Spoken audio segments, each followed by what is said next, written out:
real Siberius, and we about to get serious. It's the real Siberius, making fanboys furious. Welcome everybody to the Wednesday Live. As usual, we have Angry Ol' Hoops, Speam, and Sports and Fitness Rants in the house. As you guys can tell, I am on camera for the first fucking time. Enjoy it. It may never happen again. Robin, if you could do the shout outs, I would appreciate it, man. Absolutely. Once again, man, it's great to be here. Another Wednesday live edition, man. Shout out to my man Speem. Shout out to the Zarda video footage, AOH. And shout out to the real Siberius, man, for throwing his face on camera, man. I know he doesn't really like to be on camera, but shout out to you, man, for coming on camera on this live, man. And once again, shout out to all you guys in the chat that continue to come through and support our channel, support this live stream. So shout out to Mad Dog 9208. Thank you very much for coming through. Dakota LaReed, my man, always coming through. Anthony Sanchez, old school NBA fan. Shout out to you. Shout out to Rookie 30590. Davian, shout out to you. My man M. Hunter, Stevie, what's up? Mike Lowry, the real Mike Lowry. Lynetta, a.k.a. Renee. My man CJ or CL Johnson. Shout out to you. Jimmy James, SC. And I know the rest of you guys are going to be coming in here. We just went live. You guys know that there's a lot to talk about today, man. I got a lot of things that I want to talk about. So you guys know the deal, man. Let's roll. Yeah, this is going to be a packed day. I was going to say, I think we got a lot to cover. I think a lot of people got a lot of subjects. So let's give it a few just as people roll in, just so we can, make sure that we have an audience for all the things that we want to discuss. How's everybody doing? How's everybody handling the heat? I'm blessed.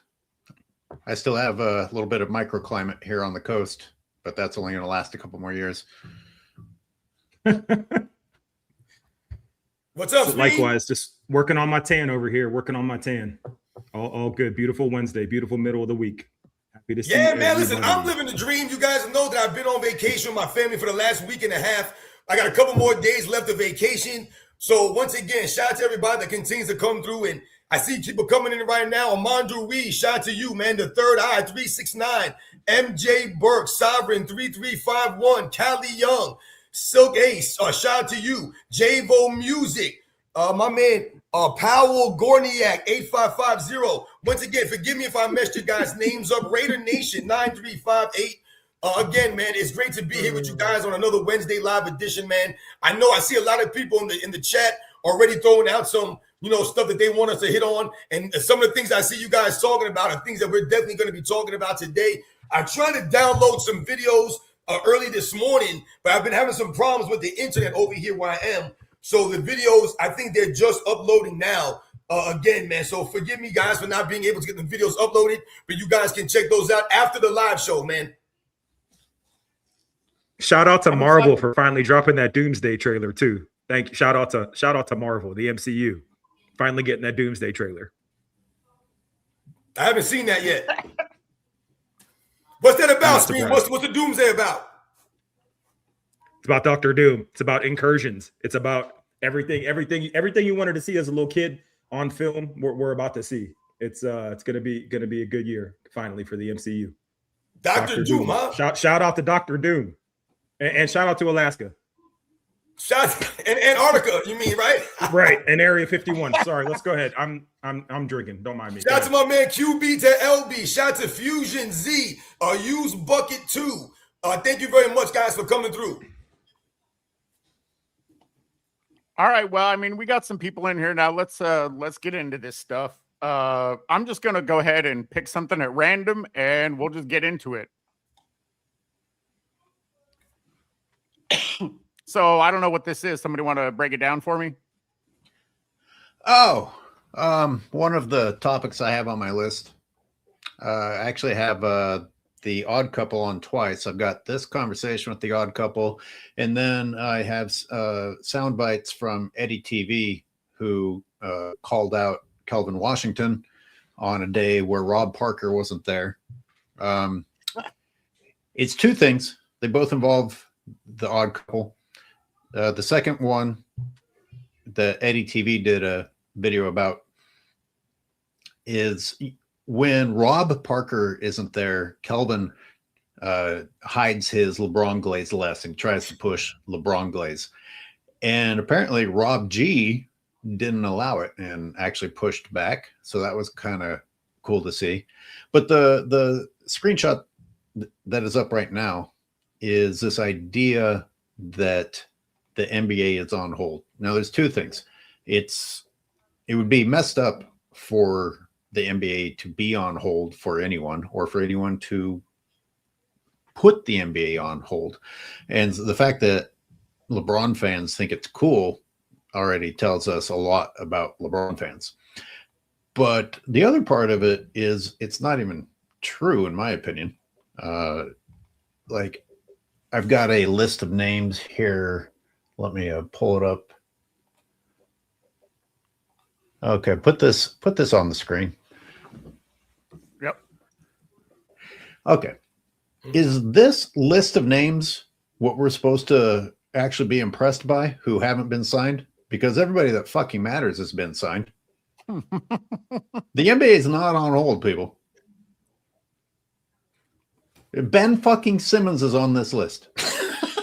I mean, that's crazy. I'm looking at these names, AOH, and I gotta say it's disappointing to see DeMar DeRozan as a free agent, because I think he's a very I feel like he's underrepresented in how great he could be, or how he could be perceived.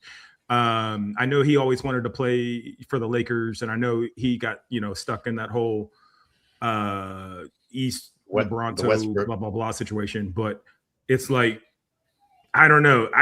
To me, he seemed like James Harden. He doesn't want to win. That's obvious. LeBron James doesn't want to win. Bradley Beal just wants to get paid to play basketball. Draymond Green's barely a human being. Russell Westbrook, automatic triple. Okay, so I take that back. Seeing Russell Westbrook and DeMar DeRozan on this list is a little disappointing. I didn't even know Kevin Love was still active. Right. So Mason Plumlee, what's he even doing on here? Ben Simmons is fishing. So DeMar DeRozan and Russell Westbrook, that's a little disappointing to see. We don't have to completely diss the guys on the screen. Like, some of them could still be able to contribute to a team, but that's different than saying that the NBA is on fucking hold just because a handful of guys haven't been signed. Come on. I mean, listen, some of the names I'm seeing on this list don't belong here, like Kelly Olynyk. Who gives a damn where he goes? Kevin Love, like you said, who really cares where he goes? Mason Plumlee, how the hell is Mason Plumlee? Jeremy Sochan, like, who gives a damn where these guys are going? They're going to have zero impact. The one guy that's standing out to me is Russell Westbrook. And the reason why Russell Westbrook is standing out to me, because let's be real, the reason why Russell Westbrook is on this list is because he played with LeBron James some years ago. And when you play with LeBron James, your legacy, your career, everything around you takes a hit. So remember, people were trashing Russell Westbrook some years back. Russell Westbrook. Remember, you had Shannon Sharp and all these guys clowning. I mean, they were literally taking time every segment to trash Russell Westbrook when he was playing alongside LeBron James. Meanwhile, Russell Westbrook was the only guy on that team that season that was actually there for most of the games. Everyone else was in and out of the lineup, and Russell Westbrook was there taking death threats, playing alongside LeBron James. And why was Russell Westbrook getting death threats playing with LeBron James? Because of the way they were promoting him on those programs. They were crapping on Russell Westbrook, right? Calling him Russell Westbrook. So the fact that he's on there is strictly because he played with LeBron James some years ago, and his entire career took a nosedive after that. I did a lot of compilations during those years showing that LeBron James was even worse than Westbrook, but they never showed LeBron James's F-ups. You know, it's funny how they always talked about Russell Westbrook's turnovers. That was the biggest thing about Russell Westbrook. And I think we can all agree that Russell Westbrook turns the ball over. There's no doubt about it. There's no argument against this stuff.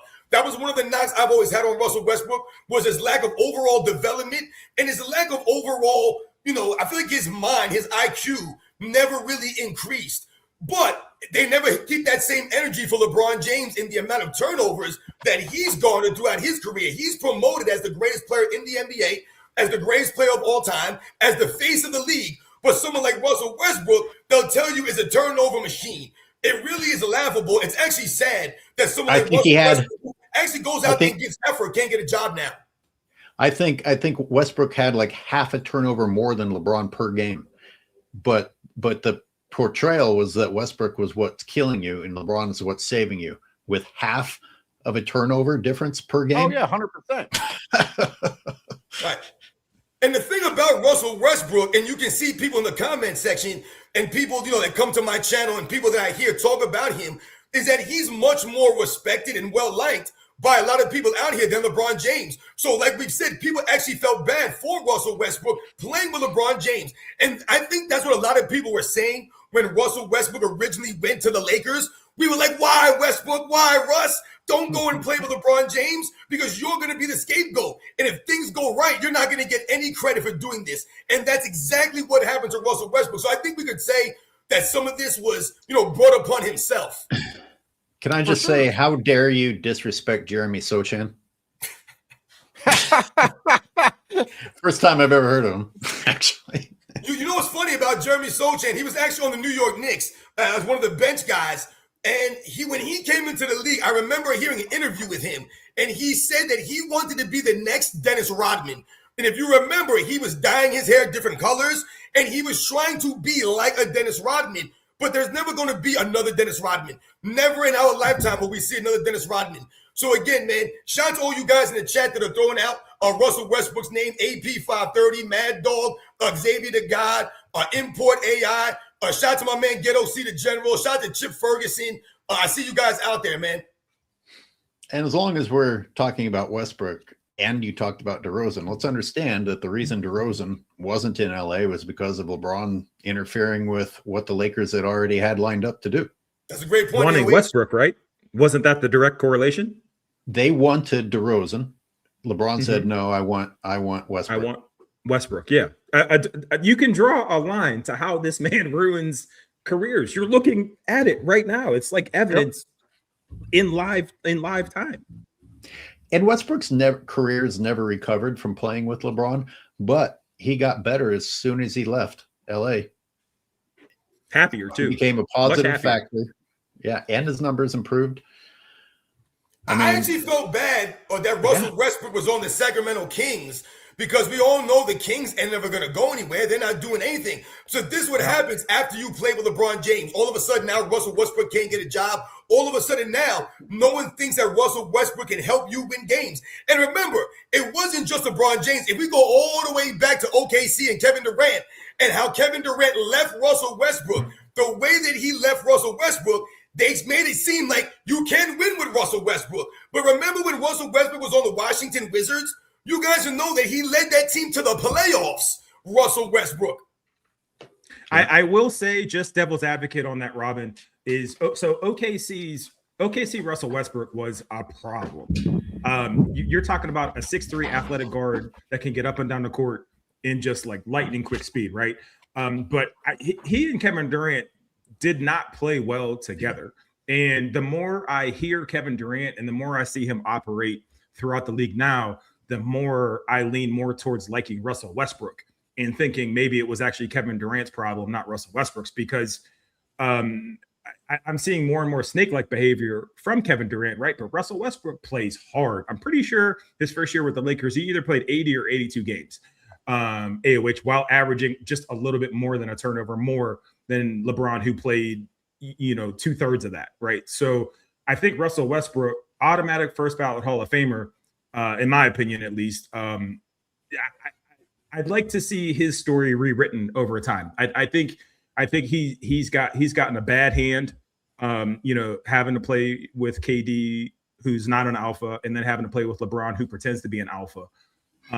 So I hope we revisit his legacy, after he retires. I really want him to get, his flowers, per se.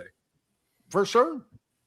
Actually, here, let me read out this super from Xavier to God. Thank you so much for the super.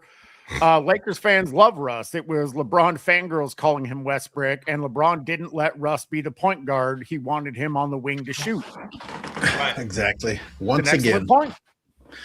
thank you for the super. Once again, LeBron James not letting players be who they are or work to their strong points. And, to your point, Speem, the coach could have done something different in OKC. They could have found a way to make it work. Don't try to make Westbrook something he wasn't. Like, Right.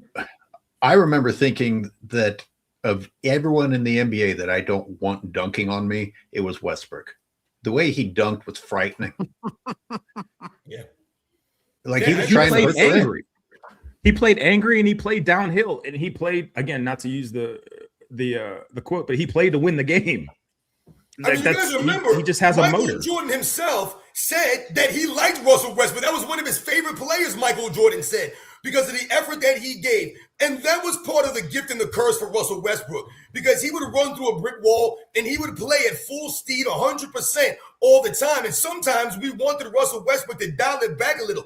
But who does that fall on? Kevin Durant was supposed to be the leader of the Oklahoma City Thunder. Kevin Durant's supposed to be greater than Russell Westbrook, more skilled than Russell Westbrook. So he was the one that was supposed to make it work. He was supposed to figure it out, so to speak, but he never could. And what did he do? He left Russell Westbrook high and dry when they lost and blew that 3-1 lead. But then they'll celebrate Kevin Durant as the most skilled and efficient scorer in the history of the game. Meanwhile, they blow a 3-1 lead to the Golden State Warriors, and then he leaves Russell Westbrook, and all the reports say and point to Russell Westbrook not being a good teammate. That's how Kevin Durant let them talk and trash Russell Westbrook. And everyone was like, yeah, Kevin Durant had to leave because he couldn't win with Russell Westbrook. Westbrook was signed by Jordan Brand, Robin, for that reason. He was one of the first. He was one of the first in his class signed as a signature athlete to Jordan Brand. So I mean, there you go. I mean, look at James Harden's name. James Harden? How is James Harden still on the NBA free agent list? Like, who the hell thinks that James Harden's going to help you win a basketball game or help you win a championship? We just saw James Harden in a big-time moment, the Eastern Conference Finals against the New York Knicks. And what did he do in those games? He did literally what we've seen James Harden do throughout his entire career. He went out there, choked it up. Remember, they were hunting James Harden on the defensive end. Jalen Brunson isolating James Harden time and time again and doing James Harden dirty. And James Harden having nothing to do and no impact on the offensive end. And we all said, we knew it. We knew James Harden was not going to help the Cleveland Cavaliers win. But you had people out there saying, hey, man, James Harden with Donovan Mitchell, watch out for the Cavaliers. No one believed that stuff. And when the playoffs came, it was typical James Harden. But they still celebrate James Harden as one of the greatest scorers of all time, as one of these great players, and as one of the top free agents left. Did you hear me when I called out Michael Wilbon for actually saying, "Oh, good for the Cavaliers for getting Harden"? I was like, Harden must secretly be represented by Clutch Sports, because you don't just start complimenting people that you know for a goddamn fact are terrible in the playoffs all of a sudden. And Ben Simmons, I guess, was formerly Clutch. Draymond Green, Clutch. Like, those guys you could remove from that list just on suspicion that they're doing it in collusion with LeBron James's plan. They aren't really free agents. They're sitting there helping LeBron with whatever his offseason bullshit is. Well, we already know Draymond is. Draymond is supposedly holding out to try and get him to come to the Warriors. Or if that doesn't happen, he's going to go join him somewhere else. So, like, is he really a free agent? Sounds like he's just LeBron's bitch to me. Yeah, that's a good point. Can I? But I'm sure you guys want to move on. One thing I want to point out that's insulting to the NBA, just another sign of a bad product. The fact that Ben Simmons is on this list and hasn't been an active basketball player for like 5 years and is still on this list as an active, like the fact that he's even eligible as a free agent just shows you how bad the NBA is as a product. He was able, because he couldn't handle it, he was able to just go fishing, literally. And then now he's all of a sudden eligible to come back and play. And he has this arrogance about him to talk about where he'd like to play. And this is insulting because there are players on here, for everything that we say, there are journeymen on here. See Russell Westbrook, for example. Russell Westbrook and Ben Simmons should never be on the same list in terms of anything. So because Russell, he plays. It's disappointing to see somebody who puts in the work, who plays, who shows commitment to the sport, being on the same list as somebody who just says, I'm not going to play because it's too hard on me and I don't want someone to force me to shoot. It's a sign of a bad product. It's another sign of a bad product. And I really hope Ben Simmons does not get a home this upcoming season. He certainly doesn't deserve it. Exactly. I mean, the fact that you think you can just walk away and come back when the fuck you want, like that Right. shouldn't be a thing. Put Armando's super chat up there. Yeah. This is interesting. Thank you for the super. It's a fantasy for people like us. I think this is It just is. this is just wishful thinking. But go ahead and read it. Oh, What if Pat Riley's playing chess? Bring LeBron back just to expose the lazy defense, weak leadership, bench him, and humble him all season long? Unlikely. I mean, that would goat Pat Riley in my mind. Yeah, and if he can do it at a veteran minimum, sure, you can afford that humbling. Absolutely. what is Poor the vet Lakers. minimum? Does anybody know? It's Like like 2-3 $3 million? million. Oh, I know I it's didn't in even that know it was ballpark. in the millions. I thought it was still 6 figures. Wow, that's crazy. Oh no. Yeah, I don't think it's been that for a while. That's crazy. I mean, you know what's funny? You also have Bradley Beal on here.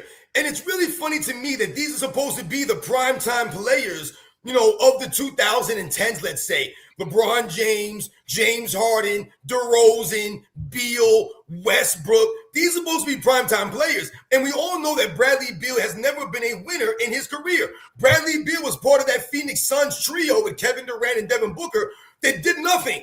They did less than nothing. They underachieved. Bradley Beal, remember how much money Bradley Beal got? And the man was always hurt, never performing when it mattered most. So it's really funny to me how all these guys are free agents now, when we've all said that a lot of these guys probably should have retired a while ago, and they continue to get promoted. I mean, think about the things they say about James Harden. You have people calling him the greatest scorer of all time. You got people saying he's greater as a shooting guard than Dwayne Wade.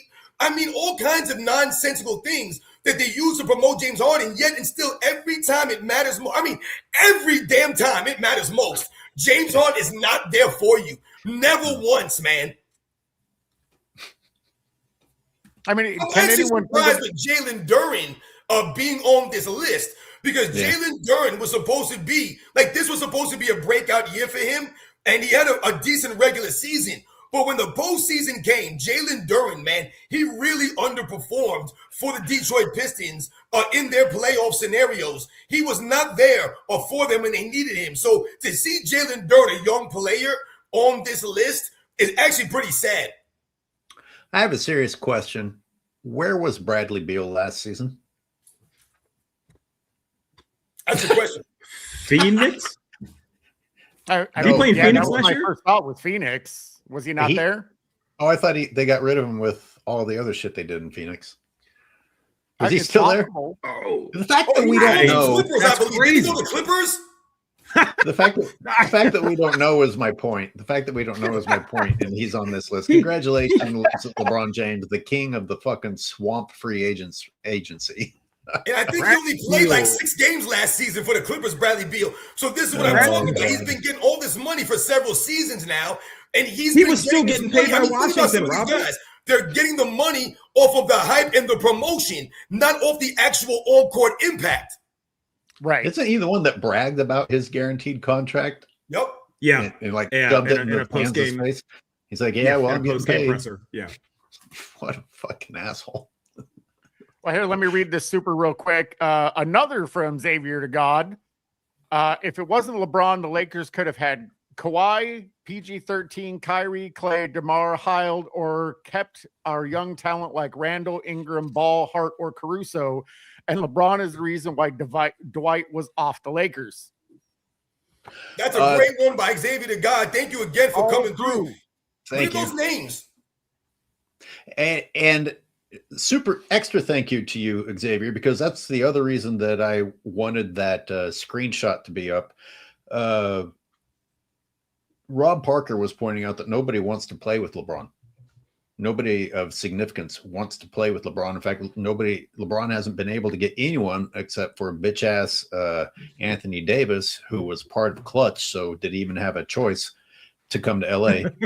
And Calvin Washington was like, oh, but you know, LeBron saved LA. That list of names you guys just read off is who could have saved LA. It wasn't like there was only one path for LA to take. It wasn't like the only way out was signing LeBron. And by the way, it was not a way out. It was a failure. It was a failure. I'll say it all day long until you fanboys finally hear a voice other than ESPN telling you it's a success. It was a fucking disgusting, expensive failure. And at a cheaper price, you could have had these other players there and had better seasons. Exactly. Well, I mean, they could have had that I what? They did, could have I had point- Lonzo Ball, and Kyle Kuzma. I mean, that's just two low hanging fruits right there. Well, that was the bottom of the list that you could have mentioned. That didn't even Still quality, but still quality long term young players, which Yes. LeBron doesn't want to play with. Yes. Well, the Lakers Siberius, invested my palms are sweating. $79 million in LeBron. My palms. I would like to get to this $379 dunk million. list.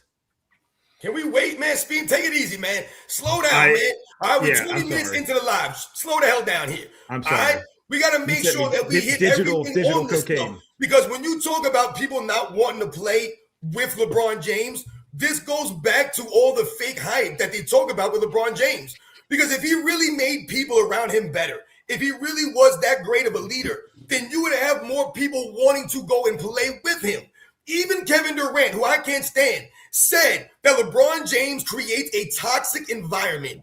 And what did he mean by that? It's the way that LeBron James carries himself. He takes none of the blame, none of the responsibility, but he gets all of the credit. This is part of the reason why someone like Kyrie Irving left LeBron James. So when they tell you that Michael Jordan had Scottie Pippen for all those years, yeah, that's right. Scottie Pippen was there with Michael Jordan for all of those years. That's something that LeBron James never had. So that's really great when you think about Anthony Davis going to the Lakers. He was being represented by his best friend. When you think about some of those names, a Klay Thompson, a Paul George, a Kawhi Leonard, those guys are from LA. Those guys absolutely wanted to represent the Lakers, but no one wanted to represent the Lakers alongside LeBron James. Even the head coach, Luke Walton, where's he been since? We don't know where Luke Walton went. Oh, I He forgot never he got was another alive. head coaching job. Forgot all about Luke Walton. Oh my god, that's crazy. I forgot he coached in the NBA. Right. Oh my gosh, that's crazy. So he activated playoff mode, and Luke Walton gets fired at the end of the season. And you haven't seen him as a head coach since. Well, one of the things that you mentioned is, Jordan playing with Pippen. I made a video recently of LeBron playing with Carlos Boozer. Carlos Boozer averaged more points per game for his career than Pippen did. Now, am I saying Carlos Boozer is better than Pippen? Absolutely not. But he scored more than Pippen did. So how the fuck did Pippen save Jordan when Carlos Boozer outscored him? That's a great point, Siberius. And you talk about someone like Antoine Jameson, who played with LeBron James. Antoine Jameson was a hell of a player, man. He was a really good player. And this is what we mean when we talk about making the people around you greater and better. Someone, players, great players that actually lift up the guys around them. Maybe Antoine Jameson's a Hall of Famer because he played with LeBron James and he made him that much greater. Like you mentioned, Carlos Boozer. Remember when Carlos Boozer went to the Utah Jazz and played with Dan Williams? The Utah Jazz were a consistent playoff team. They were a formidable team for some of those years with Carlos Boozer and Dan Williams. And LeBron James cannot maximize these guys. He could not make them greater. And they keep telling you that the organization did nothing for LeBron James all those years. When you can go down a laundry list of people that LeBron James played with, it's really sad that they keep trying to promote this idea that he gets the most out of guys. He carries bums. Oh, man, LeBron James, he made it to the playoffs and the finals with teams that Michael Jordan couldn't even win 20 games with. There's no evidence of him making these guys greater. Those guys actually lifted LeBron James up. Think about the 07 Cavaliers that they love to bring up all the time. Those guys were lifting up LeBron James. They were the ones covering up for the deficiencies that LeBron James had on the basketball court. All LeBron James had to do in that series was average his regular season numbers. He couldn't even do that.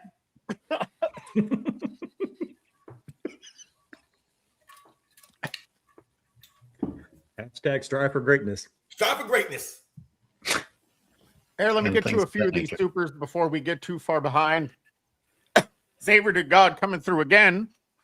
When LeBron is gone, hopefully his fans are too. I mean, that's what we all hope. No, They will. they're like herpes. They're not going nowhere.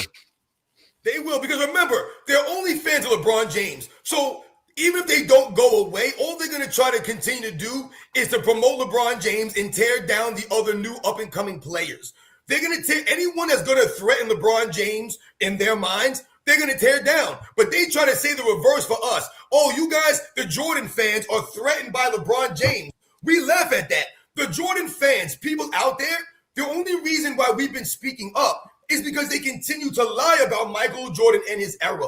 We don't have to lie about LeBron James. We've never lied about LeBron James on this channel, on these live shows, none of this stuff. We continue to promote the truth, and we continue to stop the lies and the narratives. Well, that's exactly it. I'm never bringing up LeBron. I'm refuting things that people have said about LeBron. Right. I don't want to talk about him, but I refuse to stand idly by while people spread lies and bullshit about him or about previous eras. That's why I do it. Exactly. Yep. Hey, should I be mentally preparing for another 3-hour live? Just generally? Yeah. Okay, good. I just want to make sure. Okay, cool. Let's see. Johnny Mac 23, 750 gems. I'm not even sure what that is. Let him I don't cook. know what that means. Yeah, I don't know what gems is. Yo, shout out to Johnny Mac 23. It's like a Sonic the Hedgehog thing, I guess. I don't know. All right, let's see. Top Dog 2916. Did you see the news that Curry is getting inducted into the Basketball Hall of Fame on Friday? This proves Curry is the face of the quote unquote LeBron era. Oh, LeBron's going to be fucking upset because he's the one who, the little bitch tweeted, just asking, how come you can't be in the Hall of Fame while you're still playing? Which was a douchey thing to tweet. You can't do that then. Is that what this is saying? Apparently they're going to prove it with someone other than LeBron, which is why LeBron's going to be upset. That's beautiful. I can't wait to see it. He'll induct himself into his own family Hall of Fame or something the same way. Yeah, I saw an article on that. They're going to be enshrining an area, an exhibit for Steph. I mean, he's not actually getting inducted himself, but they're going to have an exhibit for Steph Curry in the Hall of Fame because of what he did for the game. So when you think about the three-point shooting of Steph Curry and how he changed the dynamics, the analytical, even though a lot of us are upset about the analytics being taking over the NBA, it's not necessarily Steph Curry's fault that people are trying to emulate what Steph Curry does.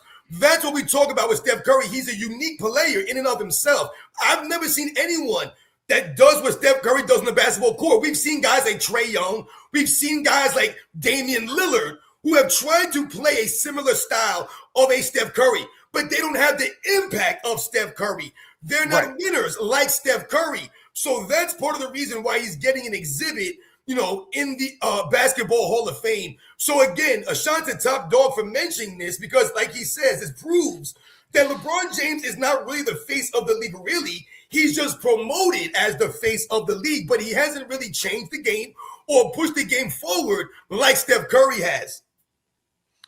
Absolutely. And everyone knows I can't stand Curry, but I do have to acknowledge the impact that he had on the game, the way that he changed the game as a player. Now, is it ridiculous that everybody tried to be Steph Curry? Absolutely. But I don't blame him for that. He just excelled at his game. He had his niche. He leaned into it and did it better than maybe anyone has ever done it. Siberius, I think fans were starved to have a player to be like. Since Be Like Mike, they haven't had a singular player to say, this is the player I want to emulate. It certainly wasn't LeBron.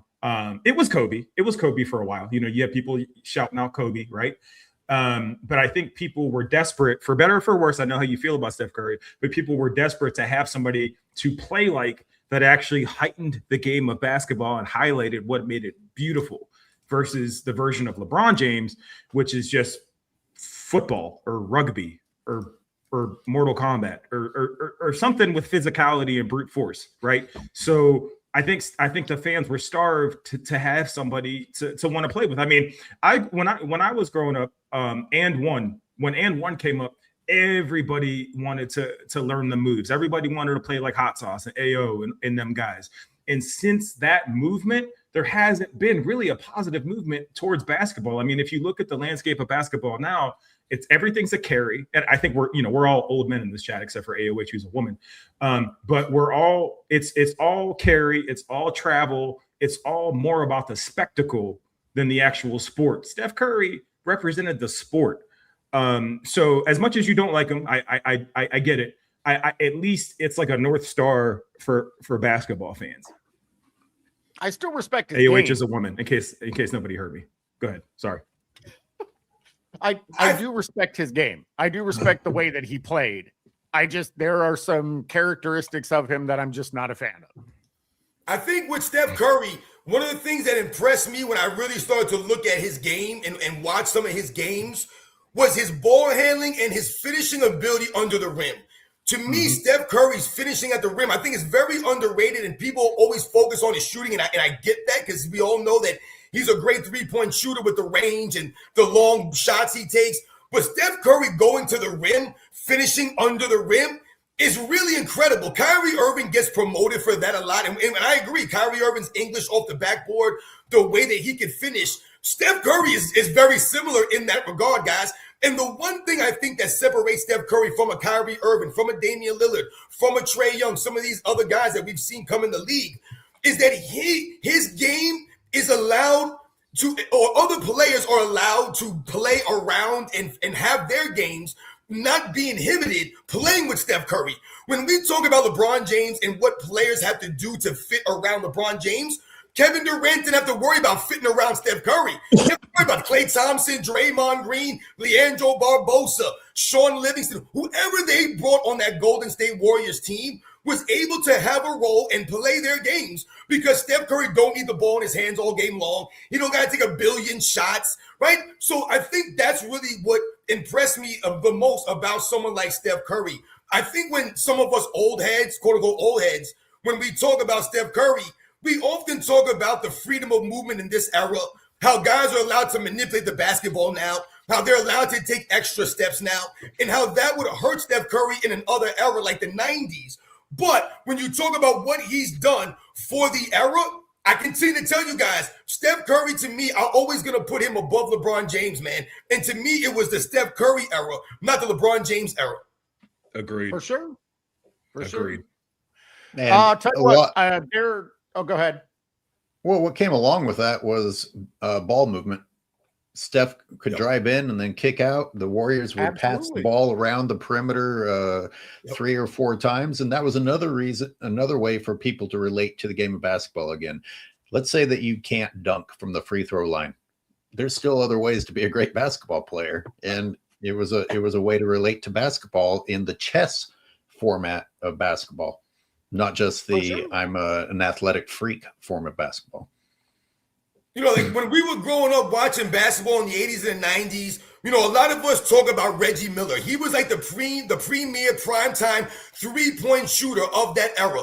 It's Miller time, Reggie Miller. And what did we notice and marvel about with Reggie Miller is that the man never stopped moving on the basketball court.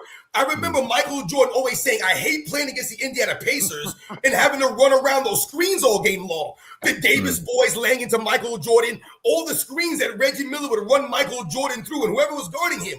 That was really impressive. Reggie Miller's motor, he never stopped running around.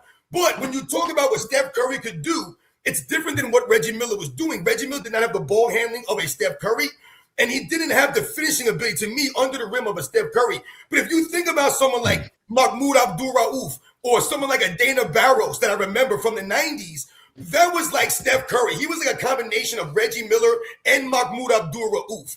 To me, that's what Steph Curry was able to do, transform it. Because even someone like Rip Hamilton, who we saw in some years after Reggie Miller, who was nonstop motion Rip Hamilton, he wasn't necessarily on the level of a Steph Curry as far as moving around, getting the ball, dribbling the ball, and being able to get guys so much space to play.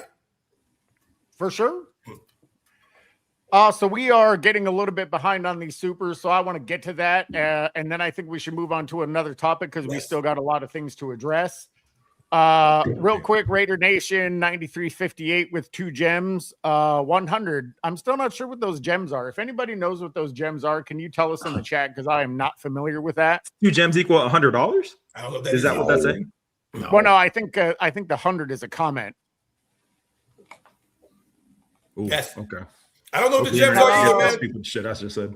Okay, can somebody read this one from Johnny Mac 23? Yeah, I'll read Yeah, it. I'll read it. Shout out to Johnny. No, go Mac. ahead. No, go ahead. Go ahead, Speen. Go ahead, Go ahead. Speen. No. Go ahead. We got plenty. Everybody can read some. Go ahead. I have zero respect for Anthony Davis because he allowed LeBron, along with D. Paul, to not only sign with Unclutch Sports, but convinced him to quit on the Pelicans because LeBron is not a competitor. Shout out to Johnny Mac. Yeah, absolutely. Yeah. All right, As Steve, go ahead talented and as read this Anthony one. Davis, as talented as he is, not a very respectable character. No, not at all. Shout out to Low Swan 9. If LeBron goes to Philly and Junior comes with him, Jay Brown is going to have to play with the same guy he got heat over for saying Junior wasn't NBA ready. Oh, I didn't even think about that. Wow. That's well, first of all, I still don't think LeBron can handle the Philly crowd. No question. No. But that's a solid point. He'd have to come face to face with somebody who had something to say privately about his son that he still had to apologize for. These are the times that we're living in. Also, I would like to get the ball rolling on changing Clutch Sports to Crutch Sports, CRUTCH. I think we should start that now. I'm all Could you for that. imagine having Joel Embiid and LeBron James on the same team? I mean, you talk about flopping at a high level. My God. I was talking about that. If Embiid and LeBron are on the same team, you'll never see them on the court together.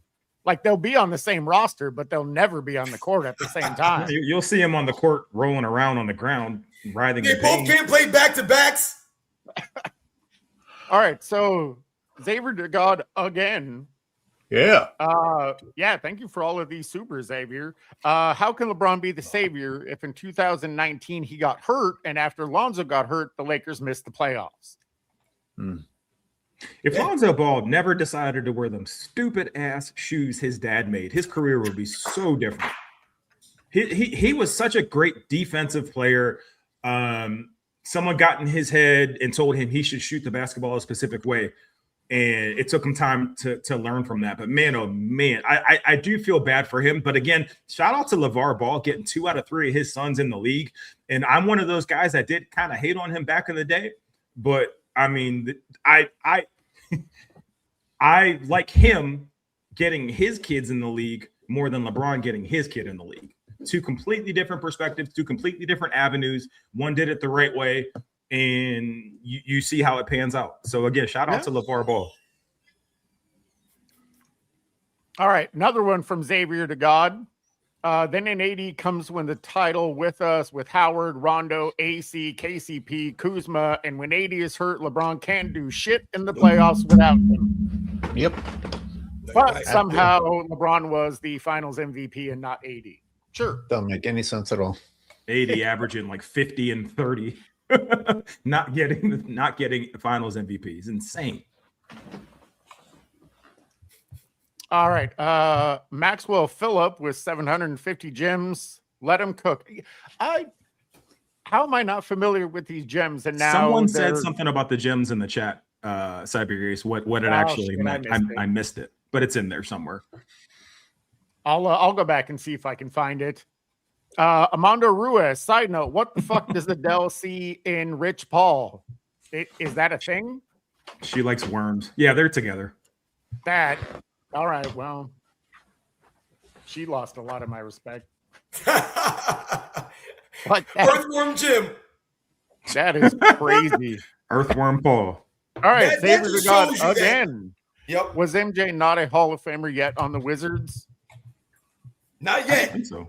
Nope. You have to be Wow. retired for, I think, 5 years before 5 you years. can be in the Hall of Fame. So Michael Jordan wasn't retired enough years yet. But remember, they retired his jersey before he came back.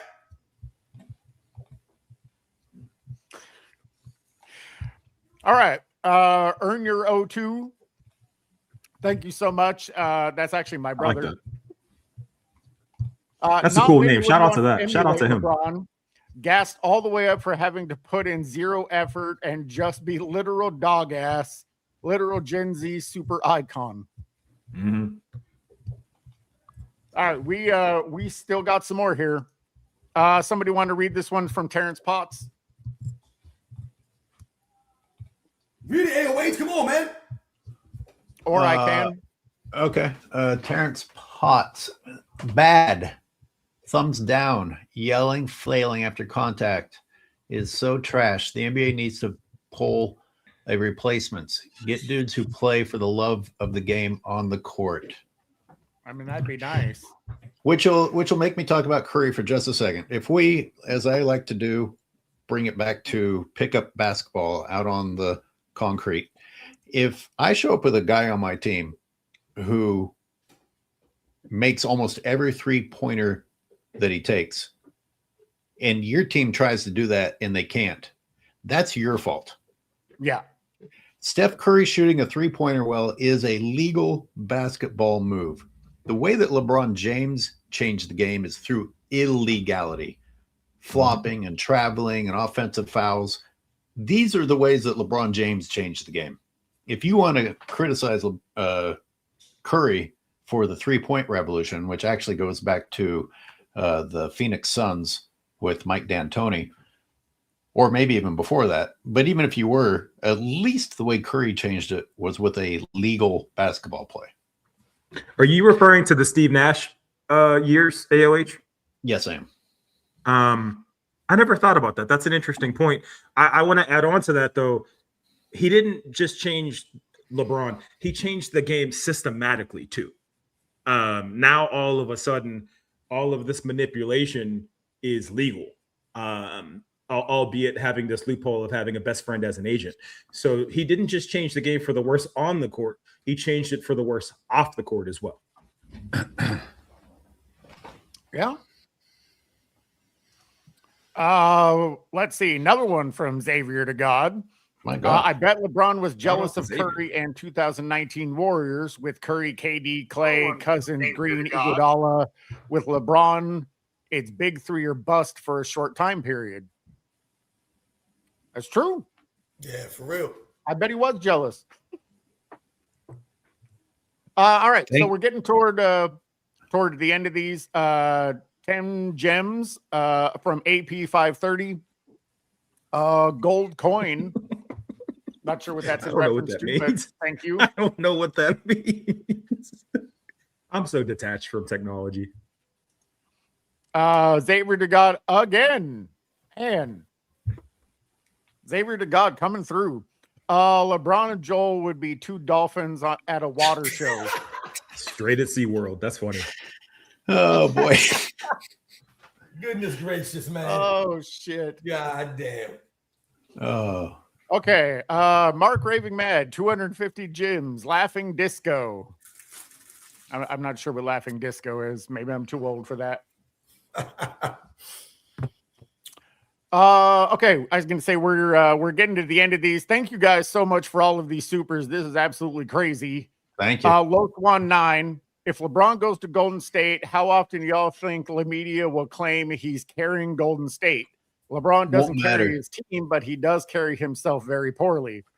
Absolutely. The stadium. Wait, will what be do you burned what do down. you mean it won't matter? What do you The mean? stadium anyway? won't. The stadium won't be there anymore. Oh, okay. All right. Javo Music, 550 gems. Stay hydrated. Yeah, if it's as hot as it is here where you are, make sure and drink lots of water. All right. Love them. Steve is Skins, itching over there. 1980. Steve wants to get talking about that bleacher. I'm biting. That's what we're I gonna do move want on to to talk about next. it. I do want to All talk right. about it. Love them. Which Skins, one, Steve? Which 1892. The top dunkers of Bleacher Report's top dunkers of all time. I put it in the thing, Siberius. No, I did. I got it. You got it? Okay. LeClown has the nerve to call himself a superhero. Oh, yeah, we're going to get into that. Just wait. That's new to That me. is coming. Thank Shout you, out to everyone. Skins. So, let's go ahead and get into this Bleacher Report. Okay. Yes. So give me a minute just here. Okay. This list is terrible. Let me just start there. I do have Vince Carter as the best dunker of all time. Okay. Jordan at number 2. I'm okay with that. If you look at number 7, and I'm trying so hard not to make this a LeBron thing, but if you look at LeBron at 7, right? Literally the next guy. Are we really saying LeBron's a better in-game dunker than freaking Aaron Gordon? No. I mean, even if you take out the 2 dunk contests that the 3 dunk contests that he participated in, win or lose, anything he did against Zach LaVine, who's also dramatically low on this list, anything he did against Zach LaVine is better than anything LeBron has ever done to be considered on this list. All right. That's A. B, I'm thinking about how you qualify this, right? Because it's all opinion. Okay. Think about LeBron James. Think about how many open buckets, how many fast break buckets he gets as a direct result of not hustling, not playing defense, playing one side of the ball, right? There's nobody else on this list. There is not one other individual on this list that benefits from a lack of hustle compared to him. So to have him at number 7 is just discouraging, right? Yeah, I don't even know if you count these as in-game dunks because they don't look like they're in a game. He's utterly alone. Right. Oh, man, that's such a good point. It's literally like when you look at the highlight, it is just him in the crowd. Just like that stupid high school when he was at the high school game doing the little dunk contest thing, right? And the Aaron Gordon, Zach LaVine battles in the dunk contest are some of the best dunks we've ever seen. How are they not? Absolutely. How are they not above? My God. How is he ahead of Shaq? How is he ahead of Kobe? How is he? I'll even, and I can't stand John Morant. How is he ahead of John Morant? Yeah. How is he ahead of Gerald Green? First of all, Amari Stoudemire may be the biggest criminally underrated person on this list because I was alive and well watching Amari Stoudemire just destroy cats in Phoenix with Steve Nash, just destroy cats in New York, right? This is a slap in the face to basketball. And I'm not trying to focus on just LeBron, but I don't even know. Like, what do you guys think about this? I think big men automatically get knocked down on the dunking list because they're big men. Usually, that's the only detail I'll add. Listen, man. Now, I just dropped a video on my channel about this list, and I said in my video that the first thing that I noticed that was egregious to me is how the hell is Connie Hawkins number 40 freaking 1? Connie Hawkins, the Hawk, who is a pioneer of dunking, is to me at least a top 20 all-time dunker. But again, the ABA gets no love.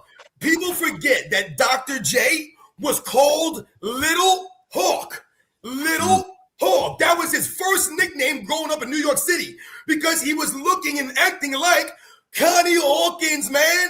But they have Connie Hawkins number 41 behind guys like Mac McClung, behind Kevin Johnson.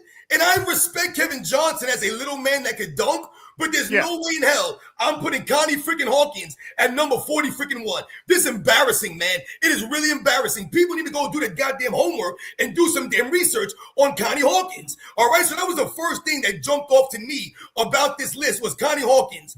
Number 2, LeBron James being in the top 10. If you look at the players in the top 10, every one of them competed in a slam dunk contest. Everyone but LeBron James. Also, how is Shaquille O'Neal number 11 on the all-time dunking list? Listen, man, I respect Shaquille O'Neal. He was a power dunker, and he dunked a lot. But just because you dunked a lot doesn't make you a great dunker. And there's no way you can tell me that Shaquille O'Neal was a greater dunker than Connie Hawkins, that Shaquille O'Neal was a greater dunker than Scottie Pippen. He was a greater dunker than Kobe freaking Bryant. When was Shaq, and when did Shaq become a greater dunker than freaking Kobe, guys? This is insane stuff to me. You told me that Shaq was a better dunker than Derrick Rose, but that's when they have Shaquille O'Neal number 11. I mean, this is insane. This entire list. I don't understand it. I think Scottie Pippen should have been higher on the dunk list. And where the hell is Desmond Mason's name on this list? You don't have Desmond Mason on a top 50 dunkers list? Thank you. Thank you. How do you guys feel about Mac McClung being on this list? I mean, he's only on it because none of the superstars of today participate in the dunk contest. Yeah. So a fucking G Leaguer's winning. I was gonna, That's kind of I mean, how like, I feel respect about to it. him for being willing to participate, but you're participating again in the weakest era ever. That's nothing. That means nothing. I think he His should be an dunks might in-game have won, dunker. though. Just There's so no that we way separate that this. Shaq is the 11th greatest dunker of all time, man. We all saw Shaq rip backboards down. Yeah, Shaq was 300 pounds dunking the basketball, but Shaq did not have any flair in his dunks. His dunks were one-handed power dunk, the two-handed power dunk. David Robinson was a much greater dunker than Shaquille O'Neal was, guys. Go look at David Robinson's dunks. David Robinson, and wait, you mentioned how big men kind of get shortchanged on the dunking. Go look at David Robinson's dunking. This man is a two-handed reverse. He had the up and under. He had the two-handed windmill. Yo, David Robinson was doing work out there. Listen, to be a great dunker, it's not just about competing in a slam dunk contest, but you have to have some swag on your dunks. You have to have some aesthetics on your dunks. You have to have some originality and creativity on your dunks. Shaq didn't have any creativity dunks. He didn't have any flair on his dunks to be number 11. I'm not saying Shaq shouldn't have been on the list. How is he number 11 above Kobe, man? How is he number 11 above Morant? Above Edwards, above Derrick Rose, above Scottie Pippen, above Connie Hawkins? How is Matt McClung above Connie Hawkins? This is insane stuff to me. This list don't make no sense. Desmond Larry Mason Nance isn't is even also on there. way too high on this list too. Larry Nance is I'm sorry. Okay, let me rephrase. I'm sorry. I thought that was Larry Nance Jr. That's Larry Nance Sr. My bad. I thought that was Jr. I was going to say he's way too high on this list, but I believe that's Senior. Never mind. I take that back. How is LeBron James the only guy in the top 10 that did not compete in a slam dunk contest? How is he a greater dunker than Clyde Drexler? How is he a greater dunker than Jason Richardson? Like you mentioned, Speed, how the hell is he above Aaron Gordon? This doesn't make any sense. Weird. They continue to put LeBron James on these lists because he dunked the ball a lot. LeBron James has gotten a lot of dunks in his career. And I give LeBron James props. He's a great alley-oop dunker. I like some of LeBron James' alley-oop dunks. But to put him on this list at number 7 is a slap in the face to Kobe Bryant and a lot of these other great dunkers. I think Scottie Pippen was a better dunker than LeBron James was. And are we really putting like Sean Kemp at 6? I think is a little low. Also, are we really saying there's 1 degree of separation between Sean Kemp and LeBron James? I mean, is that really what we're being reduced to here? That's Sean Kemp would break criminal. LeBron James. LeBron James Literally would retire. physically break him. Yes, agreed. So I thought about like how they decided to make this list, right? And it's like, well, how many of these guys have significant posters? How many significant posts? How many guys has LeBron James really dunked on? And I had to think back, and it's like, okay, well, he dunked on Yusuf Nurkic, he dunked on Jason Terry, he dunked on Tim Duncan when he wasn't paying attention. He's never dunked on anybody that's met him directly at the cup ever, at least that I can think of, that like somebody that mattered. Everybody else on this list, like immediately when I look at Vince Carter, the first dunk I think of is him just yamming on Alonzo Mourning. Like, and this is Alonzo Mourning, not when he's out of his prime, still a decent shot blocker. Vince Carter just put him on a poster like it's nothing. Michael Jordan, obviously. Julius Erving, nothing. Blake Griffin dunked on cats. He put Pau Gasol in like 3 different posters in the same game. LeBron James has no significant posters at all, unless you count Yusuf Nurkic, which nobody does.